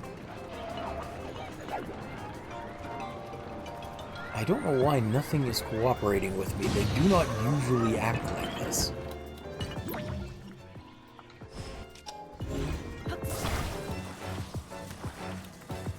Okay, we're just gonna go smack you so you turn on. And then we're going to let this damage go.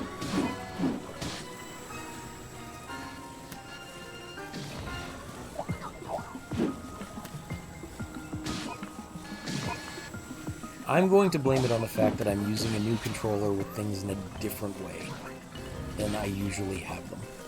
The layout has changed, and therefore my muscle memory isn't working as it should. At least that's what I'm going to say.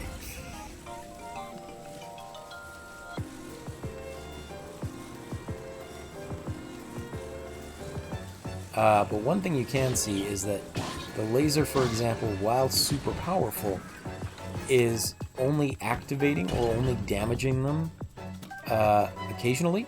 It's not like constant damage. And so that's another point where the pulse laser comes in handy. It pulses, meaning that it... I'm actually going to disable this for a second. It will do its damage more frequently, too. It turns on and off. Oh, no worries, man. I appreciate you hanging out. As I said, I'll be jumping off just as soon as I'm done with this. I just wanted to get everything done this episode that will make exploring easier for the next one. It has been almost 4 hours for me as well. But I will show you this really quickly because it is cool and I think you will like it. This is going to be the pulse laser. So these are the Zonai heads. They just turn and they look, and when they spot something, they start channeling power through. And if you instead come this way,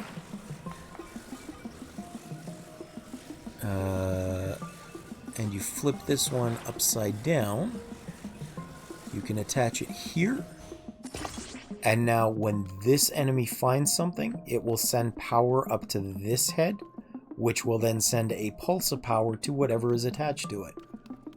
And what the end result looks like is something like this.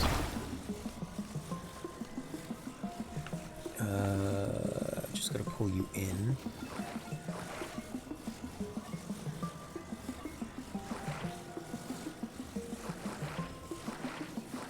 Oh, not there.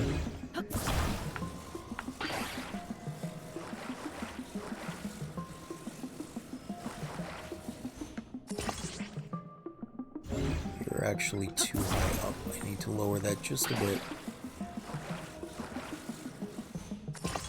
There, that should do. So if I put this on top,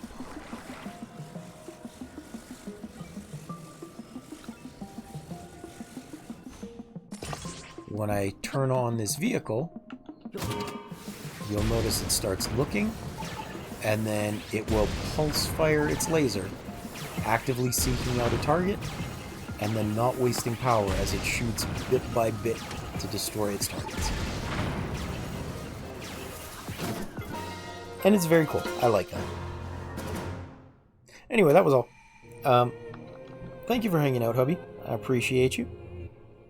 Hopefully by next episode I will have my thingy put together so that you can see my wondrous tractor or my wondrous truck.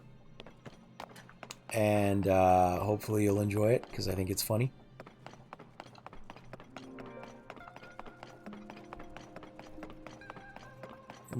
But for now, I'm just going to finish this up with the shrine, and I'll call it a night too. I'll call it a day, as it were. So thank you very much for watching. I appreciate having you here, and catch you next time. Where are we? Let's drop this. Don't need that anymore.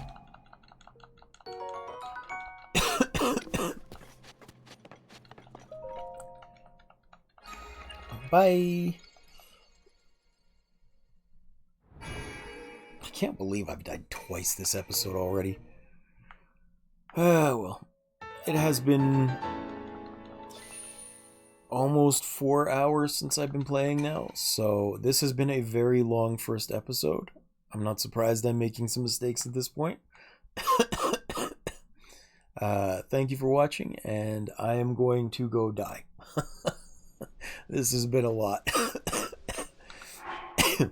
I am unfortunately struggling to breathe again, so I think the game saved. I'm just gonna check this real quick. Yeah, okay.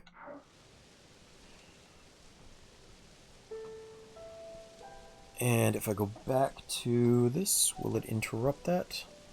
It will not. Good. Catch you next time. Bye-bye.